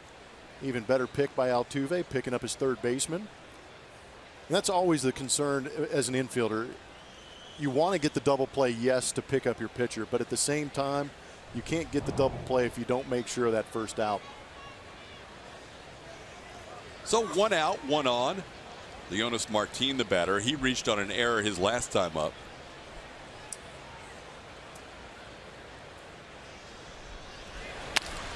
In the air to center field. Springer gets a good jump and makes the play for out number 2.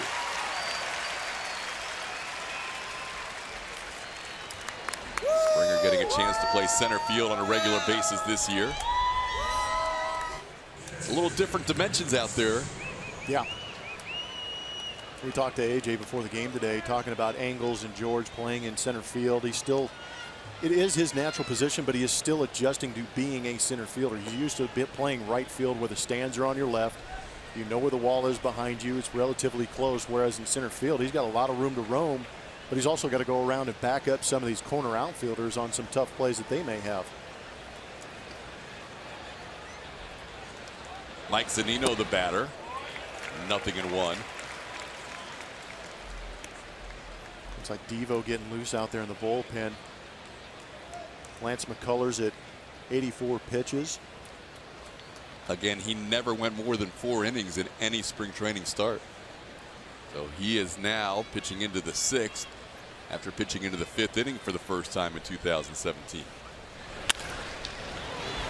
Stopped by Correa on the dive. No chance. Another infield hit on the ground ball between Bregman and stopped by Correa. So Zunino on. That was way to see some dazzling defense, but too far in that hole. And Correa also had to really extend to catch that. That catch by Correa to retire Martin was the first out recorded in the air tonight. Everything else has been on the ground or a strikeout. It's pretty amazing. Lance McCullers not necessarily a ground ball type pitcher. Doing a good job of staying down in the zone. Speaking of staying down in the zone, there was a great tweet out there that showed the location on the pitches from Dallas Keuchel last night. Only 3 pitches up out of the zone. Everything else was maybe about belt high and down. I think I saw that. That might have been StatCast. Yeah, that was a good one. That was really impressive. Dallas just worked the bottom of the zone, kept the Mariners off balance all night. Lance trying to keep this a tie game at 1. 2 runners on, 2 outs. We're in the top half of the 6th inning. Seattle with 5 hits, 3 of them infield hits. Tyson is grounded out to second, and check swing ground out to Alex Bregman his last time up. A.J. Hinch down there, you could see him pacing back and forth. He's got Lance McCullers out there with 86 pitches and Davinsky loose in the bullpen, but I like the fact that he has confidence in Lance to go out there and compete. Let him get deep in this game. He knows those runners are his, and he wants to get this out. Strike 1. It's so hard for starting pitchers to come out of there with their base runners on, leaving them to be the responsibility of somebody else other than them. Especially you work so hard and you feel like you've really not been getting hit around much, and he hasn't. No, that's exactly right. It's just a little chopper here and a ground ball infield hit there. There's another chopper. McCullers makes the play himself to finish off the 6th inning. Nicely done by the young right-hander. We're through 5 1/2, tied at 1. Well, that's one way to take care of business. Make a good break off the mound, much like Dallas Keuchel did last night. Take care of it yourself. For the 2017 season, and watch your Astros take on the top AL teams like the Yankees, Red Sox, and Rangers. Visit Astros.com for more information or call 1-877-9-ASTROS. Bottom half of the 6th inning. Marwin Gonzalez will lead things off. And back to the top of the order, George Springer, Alex Bregman. Astros with just the 1 lone hit. Solo home run by Brian McCann back in the 3rd. Iwakuma has done a nice job. Again, mixing up all his pitches. He has walked 3 in this game. But 2 of those 3 walks came with 2 outs. In the last inning, after a walk, he induced a double play to end the inning.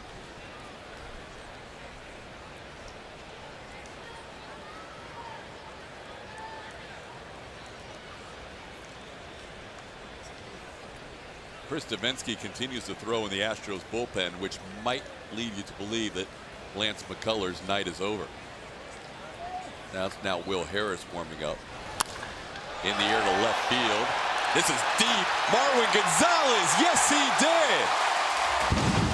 Gonzalez first home run in his first start of the season.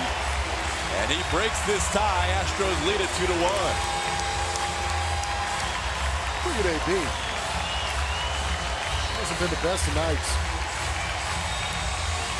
Poor Marwin Gonzalez struck out on a slider down and in. Had a tough time getting around that. But this a fastball away. Finally gets a heater to hit. Goes the other way with it, showing some of that pop going the other way from Marwin. Good to see him on the board.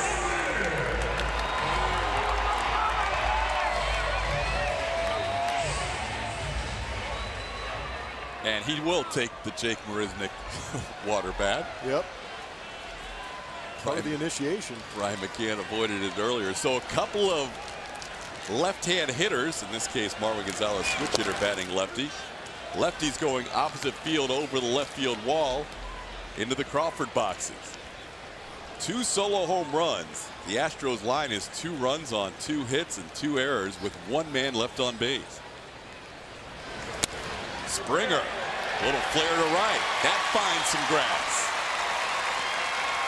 Well, George Springer has been on base all 3 times, reached on an error, threw a walk, and now a little flare single to right field. Good piece of hitting. Good patience by Marwin.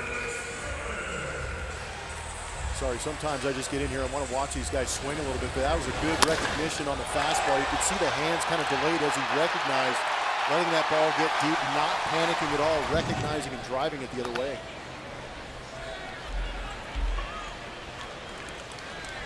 It's just a veteran adjusting from AB to AB. That was nice to see. Marwin coming off a 13 home run season last year. One thing that Carlos Correa said, not only to Julia in the post-game interview, but also I think I heard in the clubhouse as well, is you have guys throughout this lineup. And George Springer said it too. You have guys throughout this lineup, not just at the top of the lineup. Marwin Gonzalez can put the ball out of the ballpark. We saw Evan Gattis bat 9th in the exhibition game. He had 32 home runs last year. There goes the runner. Springer stops halfway, and he is in trouble. Cano to Valencia after the throw by Zunino, and Springer is gunned down. Tell you what, it's an interesting night. The defense is having issues. Now we're seeing outs on the base paths.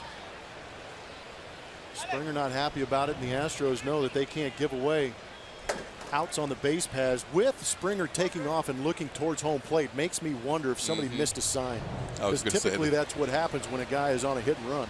You were exactly right. And that's Springer's reaction kind of when he got back to the dugout. Somebody missed a sign. Up the middle, but Cano's right there.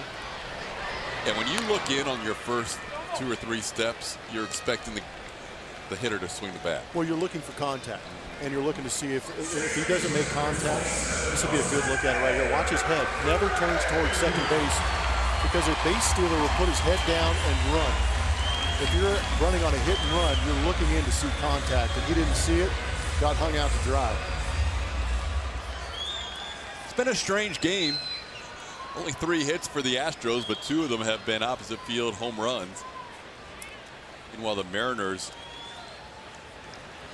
have left 8 on base, 7 of those in the last 3 innings. If Lance McCullers' night is over, a lot of good things to build on tonight. Yeah, stuff-wise, great. He got the punch-outs, got the ground balls, but I think I'm actually quite pleased to see the way he handled some of the stress he was put under with the errors behind him and the base runners that were put out there. For him to go out there and leave 8 guys on those base paths by himself says a lot about the growing process of Lance McCullers as a big league pitcher. Because you're not going to have the A+ stuff every night. You're not going to have the best defense behind you every night. It's how you battle through those moments that makes you a big league pitcher. A lot of weak contact for base hits tonight. 3 of the Mariners' 5 hits didn't leave the infield. Altuve with a count of 2-1. And those are the things he has to look back at when he watches the video. He understands it, but seeing it will reinforce the fact that he pitched extremely well. Now the Astros have given him a lead with a home run by Gonzalez in the bottom of the 6th. 2-1 pitch is fouled away. It's 2-2.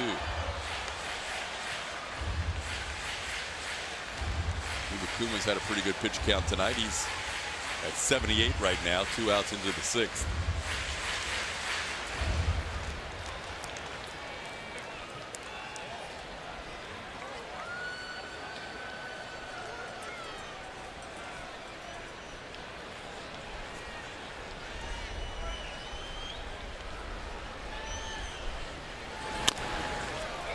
Chopper towards short. Segura will have to hustle. Altuve safe. Altuve almost beat one out earlier in this game, and there he picks up an infield hit. He is the heart of this team. He's also the hustle in this team. Great leadership. Never backs down, but he always knows he has an opportunity. And this is how you hit 320 to 340 every single year, is being able to have these wheels. That'll make up for some missed hits. This one just stuffed out in front of home plate, but as soon as this ball takes that 3rd hop, it's a base hit.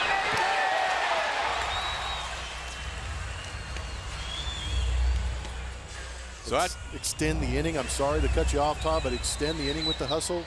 Get a base runner on, and now you got a thumper in the middle part of your order up. Carlos Correa has struck out in a 4-pitch walk his last time up.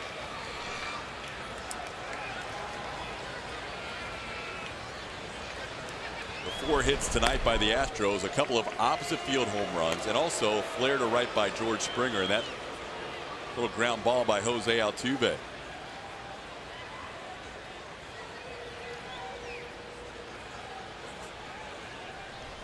See the stolen bases for Altuve the last 5 years, 30 out of 40 last season.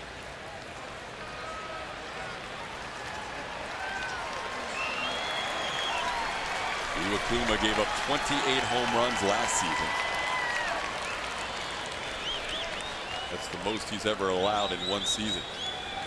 Giving up 2 tonight. Correa takes a pitch he thought was outside, but called a strike.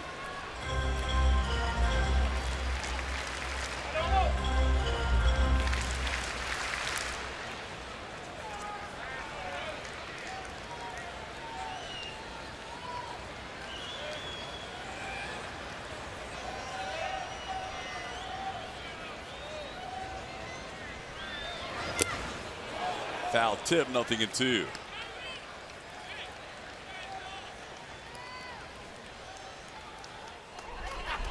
Will Harris ready to come into this game for Houston, continues to warm up.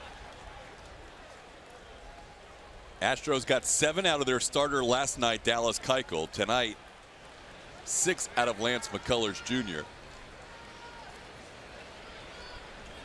And right now lead 2-1.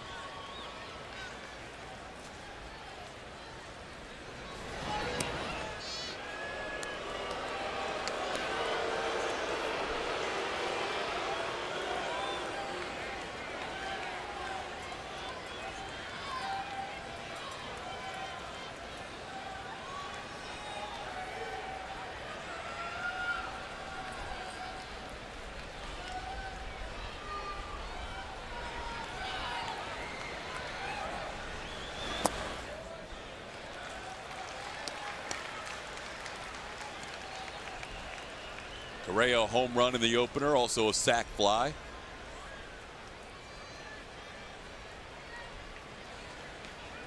Astros have scored 5 runs on the season. 4 of them have come on solo home runs. Springer, Correa, McCann, Gonzalez.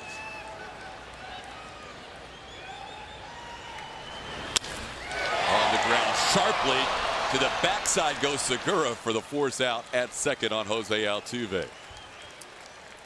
Marwin Gonzalez getting the start at first base. AT HOU working these guys in. And one of the better reserves in all of baseball. Super utility man with some pop. Marwin Gonzalez puts him ahead.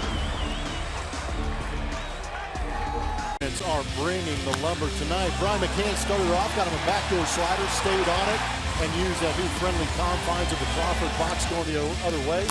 Marwin Gonzalez thought that was a pretty good idea and implemented it in his swing, getting a fastball late and driving it out into those Crawford boxes. 2-1 is the score for the Astros above the Seattle Mariners on a strong performance by Lance McCullers tonight. And they turned the ball over to an all-star from last season, Will Harris, who will have the top of the order to deal with here in the 7th.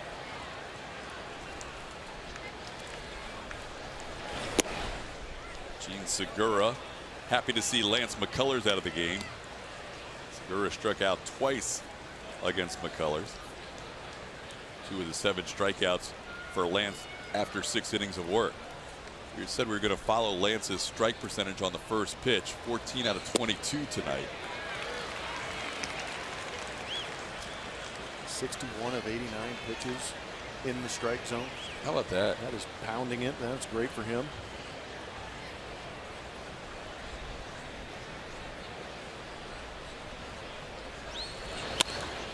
In the air, shallow right. Out goes Altuve and Gonzalez. It's the second baseman with the basket catch for out number 1. I'm not entirely sure why Marwin even went out there to try and catch that with Kelly Leak playing second base. Any pop up? Oh, he takes it from everybody. It's unbelievable. They're talking about it right there. You have to show, though, right? You have to at least pretend. Do the all Visine team thing there and go out there and give you some eyewash. Man, Altuve wants it. So 1 out, nobody on. Here's Mitch Haniger. Haniger had a couple of good ABs against Lance McCullers Jr. Maybe that double Lance would like to have back on an 0-2 pitch, but he doubled against McCullers and also on another 2-strike pitch, grounded to one. That Bregman had the backhand and was unable to make the play. His throw just pulled Marwin Gonzalez off the bag.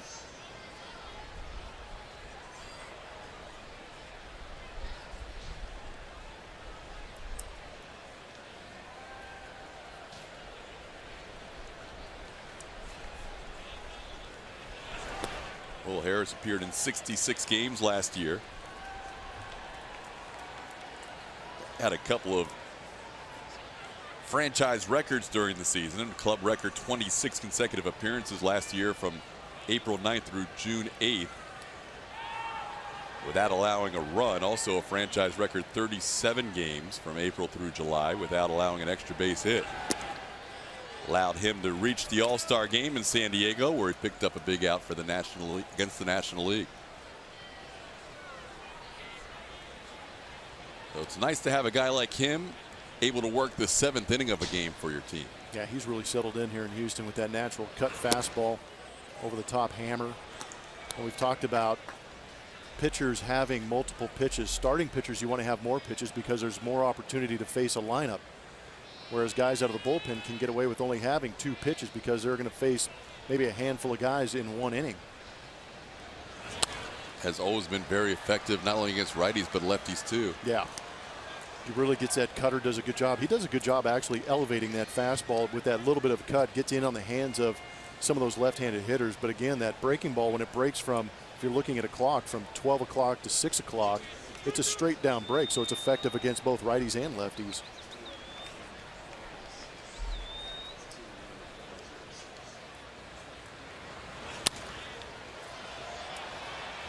This kid battles.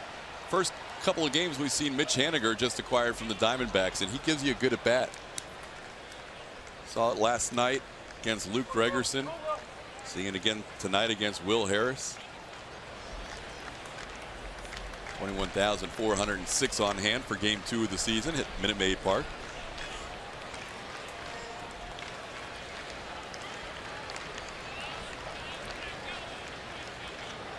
Another 3-2 called strike at the knees. Big strikeout there for Will Harris. 2 away here in the 7th. Stay connected to Astros baseball all season long with the MLB.com at-bat mobile app. Customize the app for the Astros and get the app's best features all season long by subscribing to At-Bat Premium. Blackout and other restrictions apply. Download MLB.com at-bat today, the #1 app for live Astros baseball. Tell you what, there's somebody in tune with the game, having the app up while we give the read. Perfect timing. Well done. Extra credit. Robinson Cano on the ground. He is now 0 for 7 in his career against Will Harris as Altuve makes the play. 1-2-3 inning for Harris in the 7th inning stretch time. At the Minute Maid Park tonight. Time for our GulloAuto.com fan cam. We'll take a look at the fans on hand tonight. Part of a second game crowd here at Minute Maid Park. A lot of fans still tonight after the opening day where they just flooded to the center field area. So many fans in that new viewing area out there taking in all the action. They don't want to be pinned down or labeled with a seat. They want to wander around and enjoy the camaraderie of the Astro fans out there. It's a good place to be. Plus, it's new. Brand new. Got to try out the new toys out there at the Batter's Eye Bar. Also, the Torchy's deck filling up. Bud Brewhouse filling up as well. Fans really like the new scene out there in the center field area at Minute Maid Park. Twitter Tuesday continues. And the real question on Twitter Tuesday, anyone asked why does George Springer choose not to have a Twitter account? That's a great question. Ooh, this is a really good question. He would probably be fantastic Oh my goodness. at all of it, but he does refuse. He absolutely refuses. Wants no part of any social media. Really? Yeah. How about that? I bet he would be highly entertaining Yes. on Twitter. I mean, he has got Club Astro going. Wow. Someday. We'll try to ask again to see if there's a reason behind it, but I remember that a couple years ago. He's one of the few, right, Julia?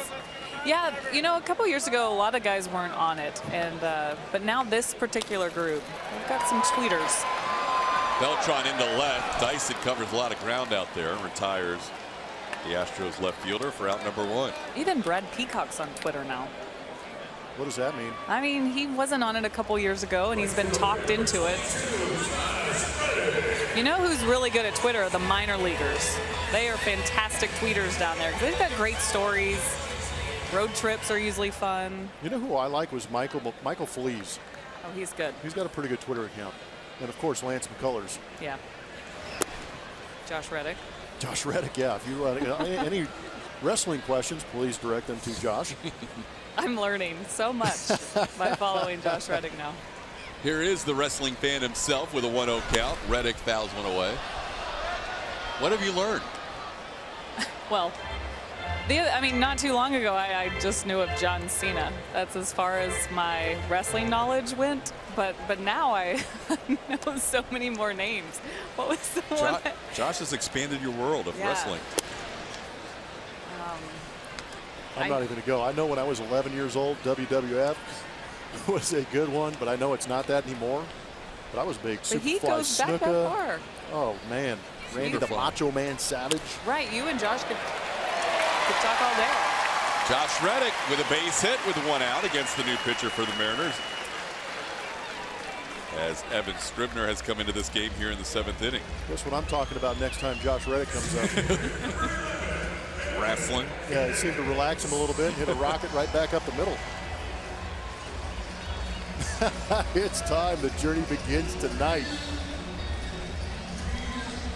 Real no Josh idea Reddick. who that is in the picture. Daniel Bryant, apparently, with help from the truck, because I would have been reaching on that one. Here's Evan Gattis taking a strike, 0-1.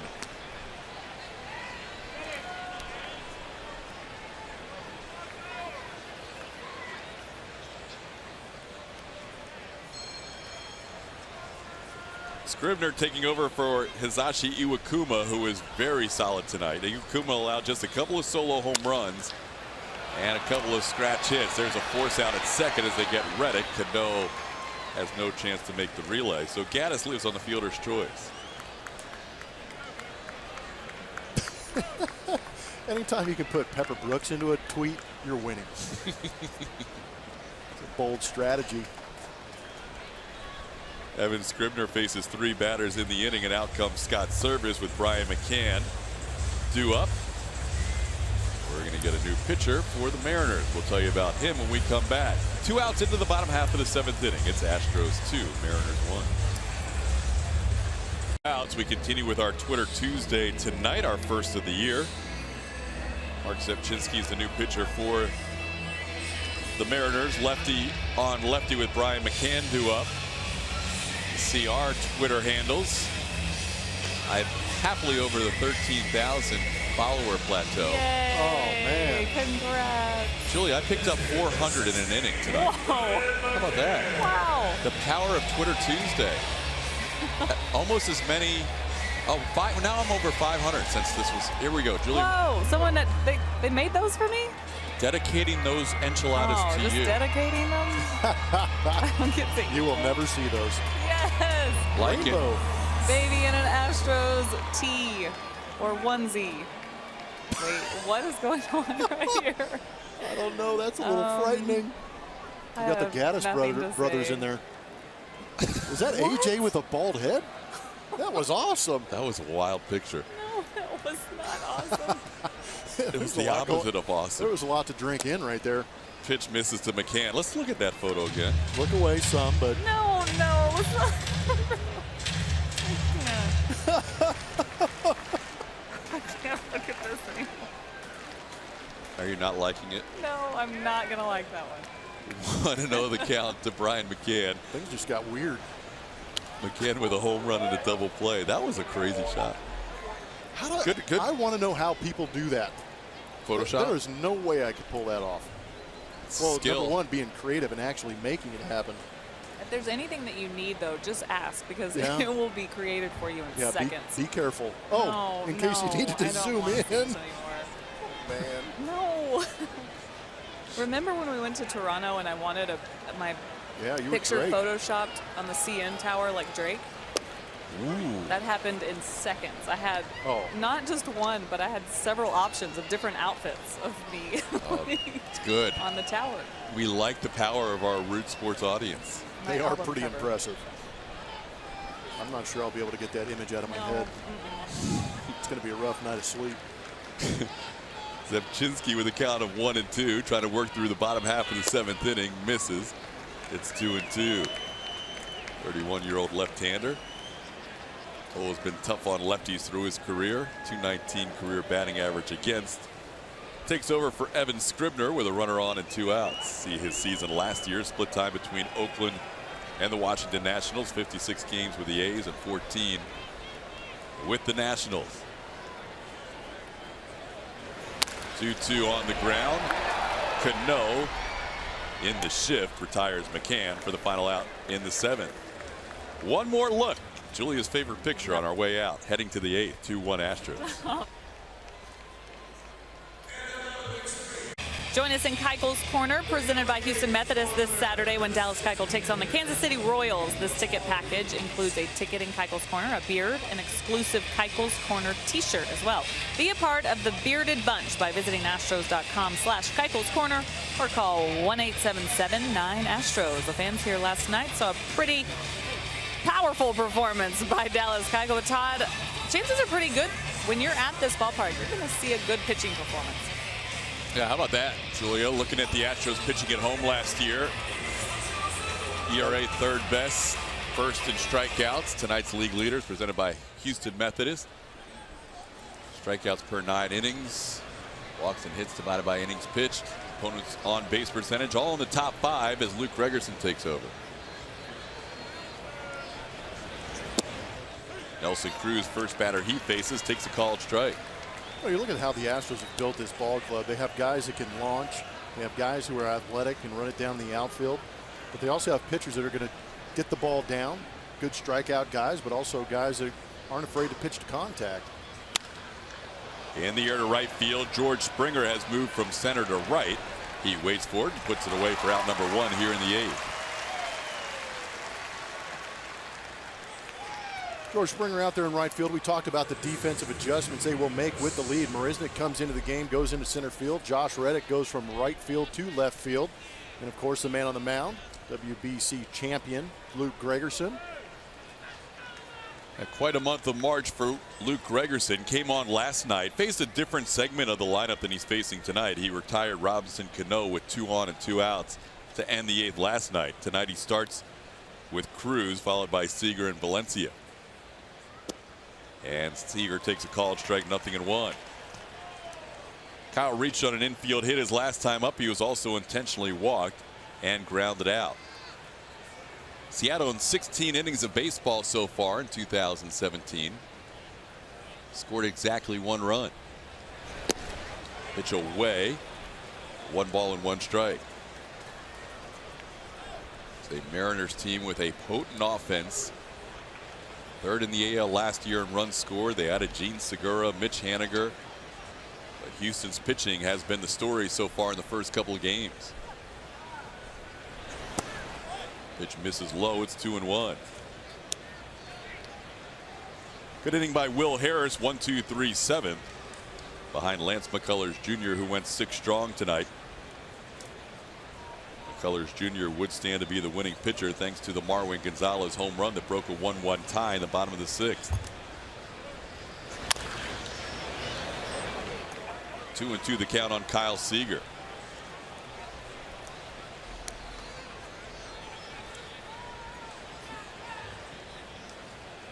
Last night the Rangers had a lead go away late in their game with the Cleveland Indians. Tonight these two teams playing in Globe Life Park in Arlington, and the Indians lead at 4-2 in the 7th.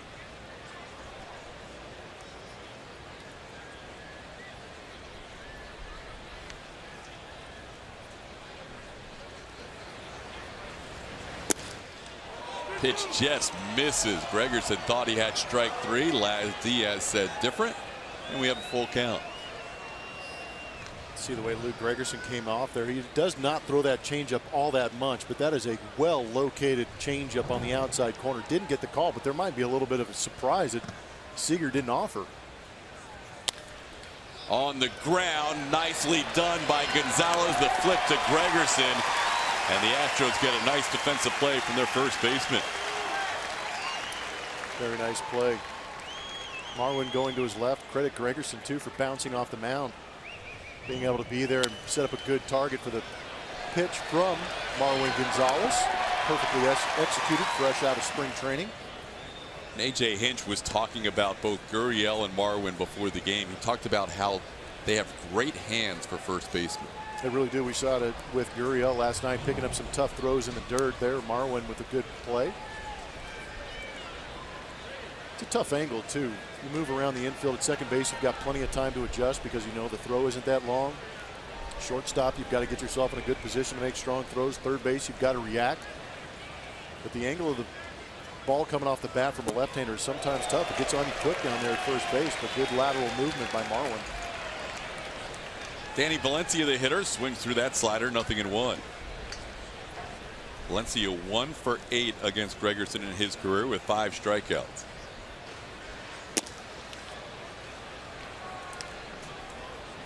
Got to think that Valencia has seen a few of those sliders over his career. Luke gets a swing and miss rate with that slider higher than anybody else in the major leagues. Called strike on the inner half, 1-2. Valencia thought it was in, and now Luke has him set up for that slider away. It's a good old-fashioned front door slider. Didn't anticipate that coming back over the plate.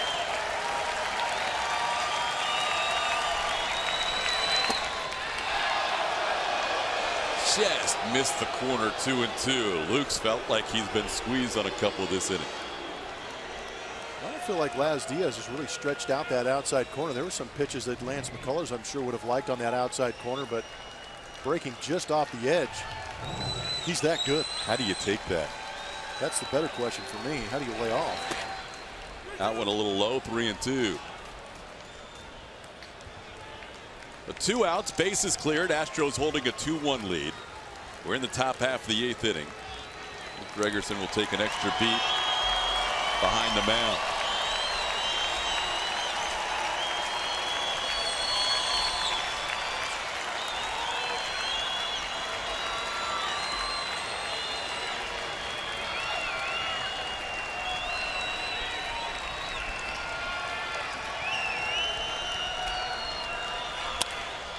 In the air to left field. Reddick coming on. He'll have to play it on one hop. Lands in front of the Astros left fielder, so Valencia 2-out base hit.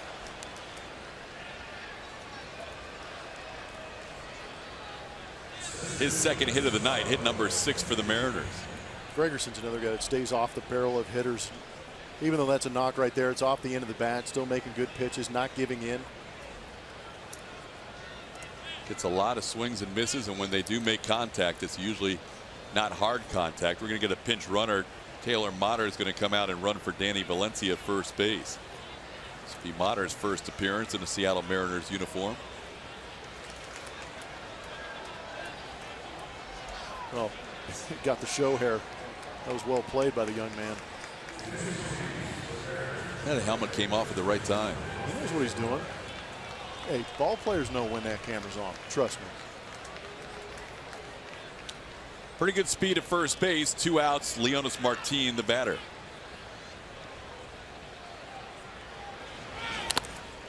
Fouled at the plate. And we mentioned last night Brian McCann will not be 100% the rest of the year after a foul tip. He takes one tonight. That does not feel very good.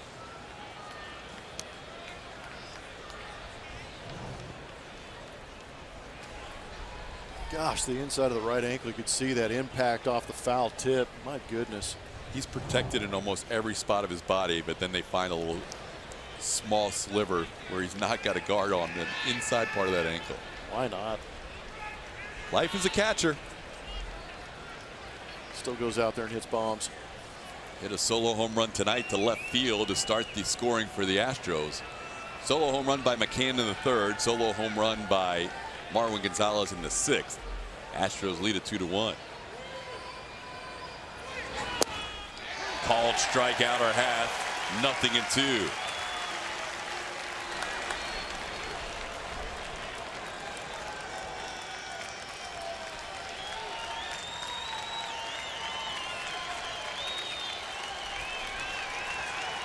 $21,000 plus here at Minute Maid Park, trying to encourage Luke Gregerson for this final out here in the eighth. Cued off the end of the bat.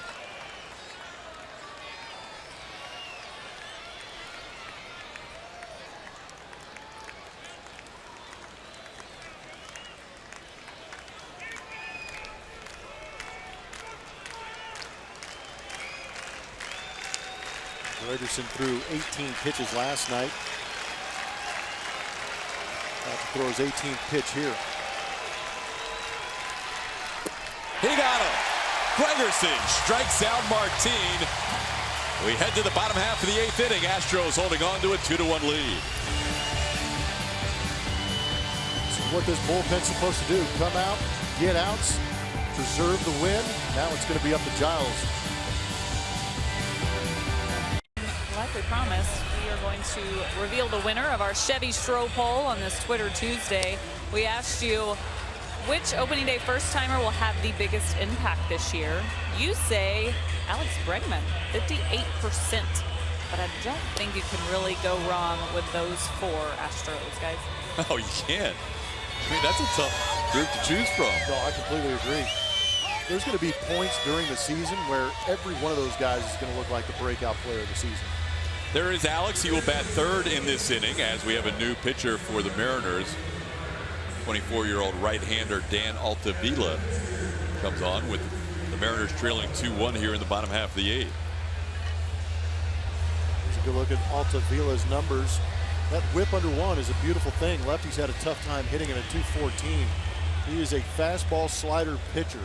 65% of the time you're going to see the fastball from him averaging 96 miles an hour. Slider, he throws a power slider 34% of the time.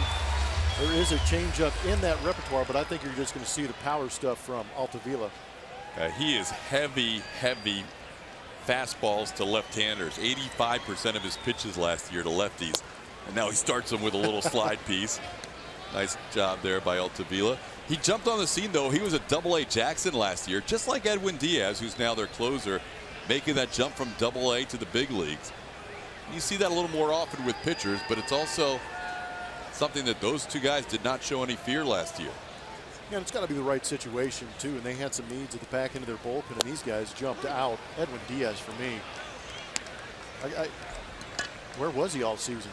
Because if they had him for a good portion of that first half, that would have been a different story last year for the Mariners. Altavilla expected to set up for Diaz this year. Diaz, fortunately, has not been in this series so far as the Astros have led throughout. Pitch upstairs, it's 1-2. Gonzalez broke this tie with a home run off Hisashi Iwakuma in the sixth inning. He led off the sixth with an opposite field home run. In the air to center field, straight away center. Leonis Martin waits for it, and there's one away.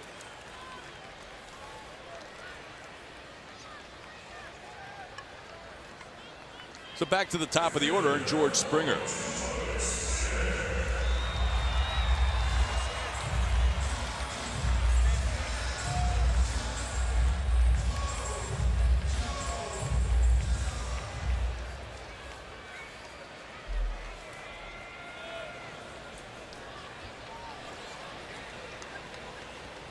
See, Springer's reached all three times tonight. There's that firm fastball at 97 for a called strike.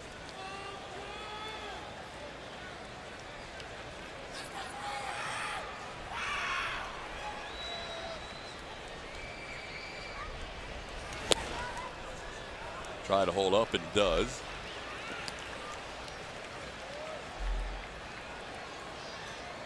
Astros going to their formula tonight. Lance McCullers 6 innings of solid 5-hit, 1-run baseball. 3 of those 5 hits stayed on the infield. Will Harris for the 7th, a 1-2-3 inning. Luke Gregerson shut down 8th. And there's the guy they're looking for in the 9th.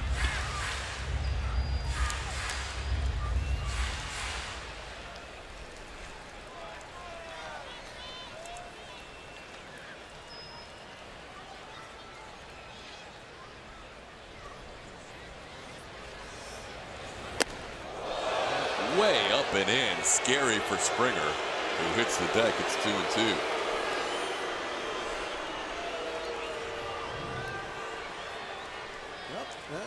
You're wondering why they call it chin music. That's why. Springer on the attack trying to get that, but that fastball running up and in. Never a comfortable moment when a baseball is up around your skull. And he sets him up with the slider there and gets him swinging. Strikeout number 1 for Altavilla. He's retired the 2 batters he has faced.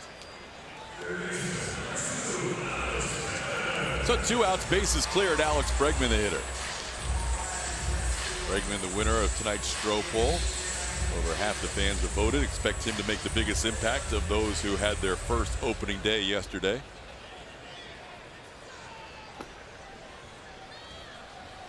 You know, it's quite a group to choose from, with Yuli Gurriel and Alex Bregman and Lance McCullers Jr. and Joe Musgrove. Devo, Chris Davinsky, what a year he had, but he wasn't on the opening day roster last year. So he could have been a part of that poll too. You have a lot of guys who are going to make an impact this season who appeared in opening day for the first time yesterday. Bregman down to the count, 0-2. Alex facing Altavilla for the first time.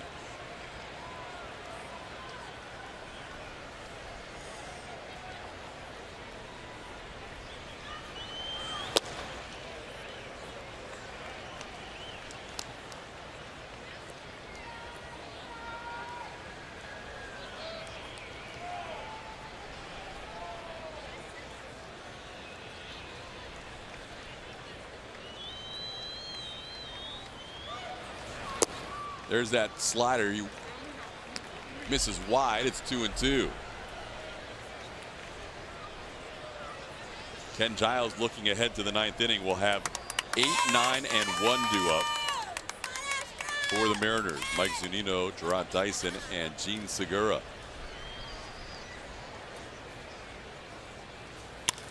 In the air, shallow right, deep second. It's going to be Cano who drifts back and makes the play one-handed, and that'll do it for Houston in the 8th. We head to the 9th. It's still 2-1.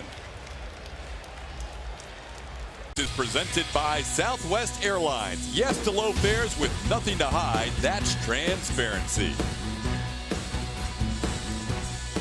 Lance McCullers Jr., the first 6. Will Harris, the 7th. Luke Gregerson, the 8th. And now it's time for Ken Giles as we start play here in the 9th. Astros trying to hold on to a 2-1 lead. Couple of solo home runs in this game for Houston, and Giles last night got the job done. Yeah, he picked up the first save of the season for the Houston Astros. Did a good job. Threw 19 pitches. Had to labor a little bit, but eventually found command of that slider. The numbers against that slider were fantastic last year. Finished off big opening day, 5th one in a row for the Houston Astros.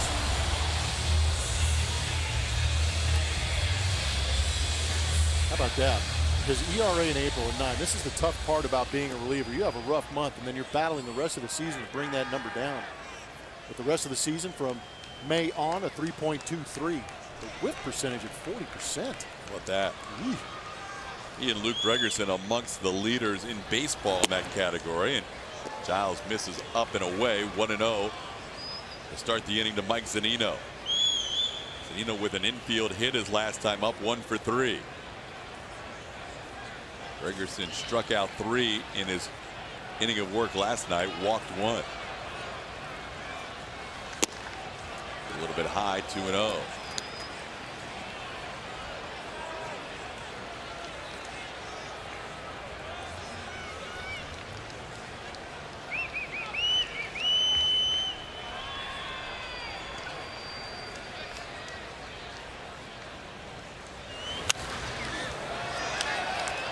Foul back, it's 2-1.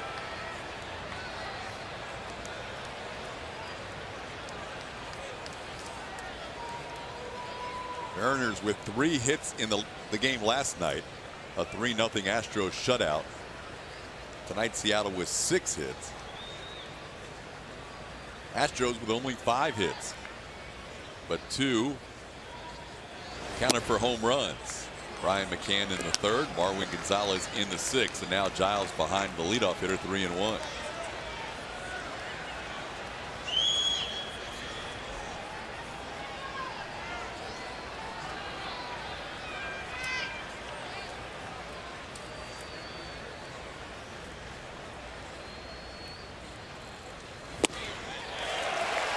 Looking fastball, and he misses. It's 3-2. 96 mile an hour, 97 mile an hour fastball. It's good to see. Still has enough life on that fastball to beat hitters who are sitting on it in a hitter's count.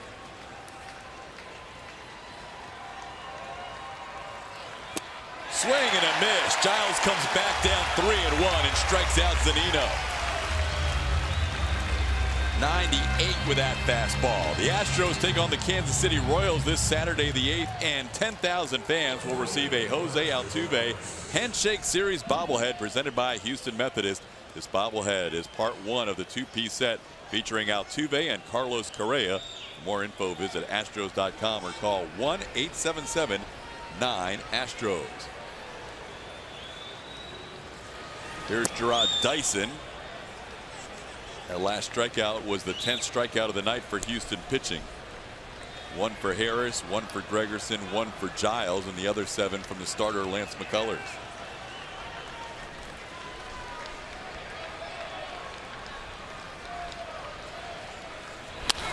Line drive, base hit into right. Springer will have to hustle to stop him from getting to second. The throw is going to be late. What speed for Dyson, as he really got to second in a hurry. He's a 1-out runner at second base on the double. And he shocked the Astros defense by turning on that heater from Ken Giles. They played him to go the other way, but down and in at 97, all Dyson had to do was drop the head on it, and it was off to the races for him.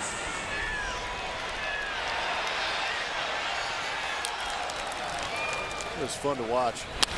Again, a mislocation with that fastball led to this double. Tying run in scoring position. George Springer did everything he could to hold Dyson to a single, but you could see Dyson between first and second just absolutely flying. And with his speed, any hit to the outfield would probably mean a tie game. Top of the order, Gene Segura facing Ken Giles.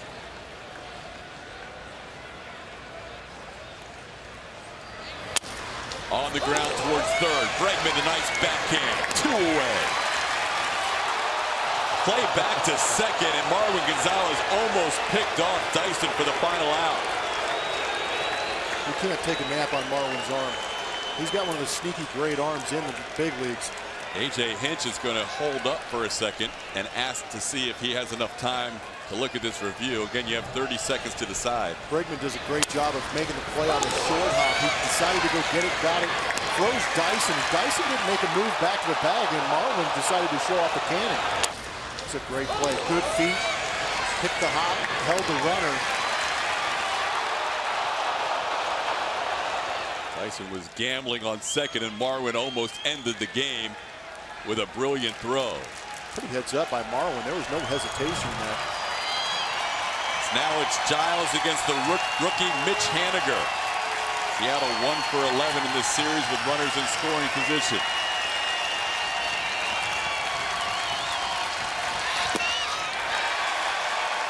Big swing, no contact on the slider, 0-1. Don't forget, coming up after the game, Astros postgame.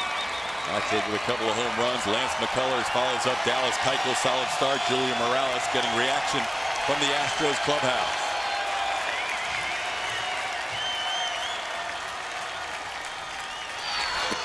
Foul tip, 0-2.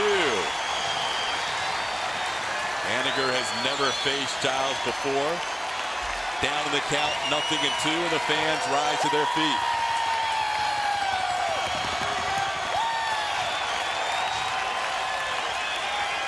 Good job by McCann communicating with Ken Giles just by putting down the right fingers on the slider, playing on the aggressiveness of the youngster.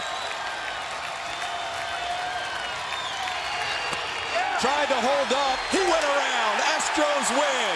2-1 victory. The Astros start out 2017 with a 2-0 start. He's got jet fuel in that right arm, but he also has a turbo slider that's able to put guys away, especially in scoring position. Hear it a lot. Swing and miss stuff. That's it. The bottom absolutely dropped out of that slider right there, and Henniger had no choice. He went around, and Ken Giles with 5 strikeouts in 2 innings over the last 2 nights, picking up saves in both victories. Tonight's player of the game is brought to you by Academy Sports and Outdoors, and it is Lance McCullers' first start in the major leagues in the month of April, and he stood out tonight.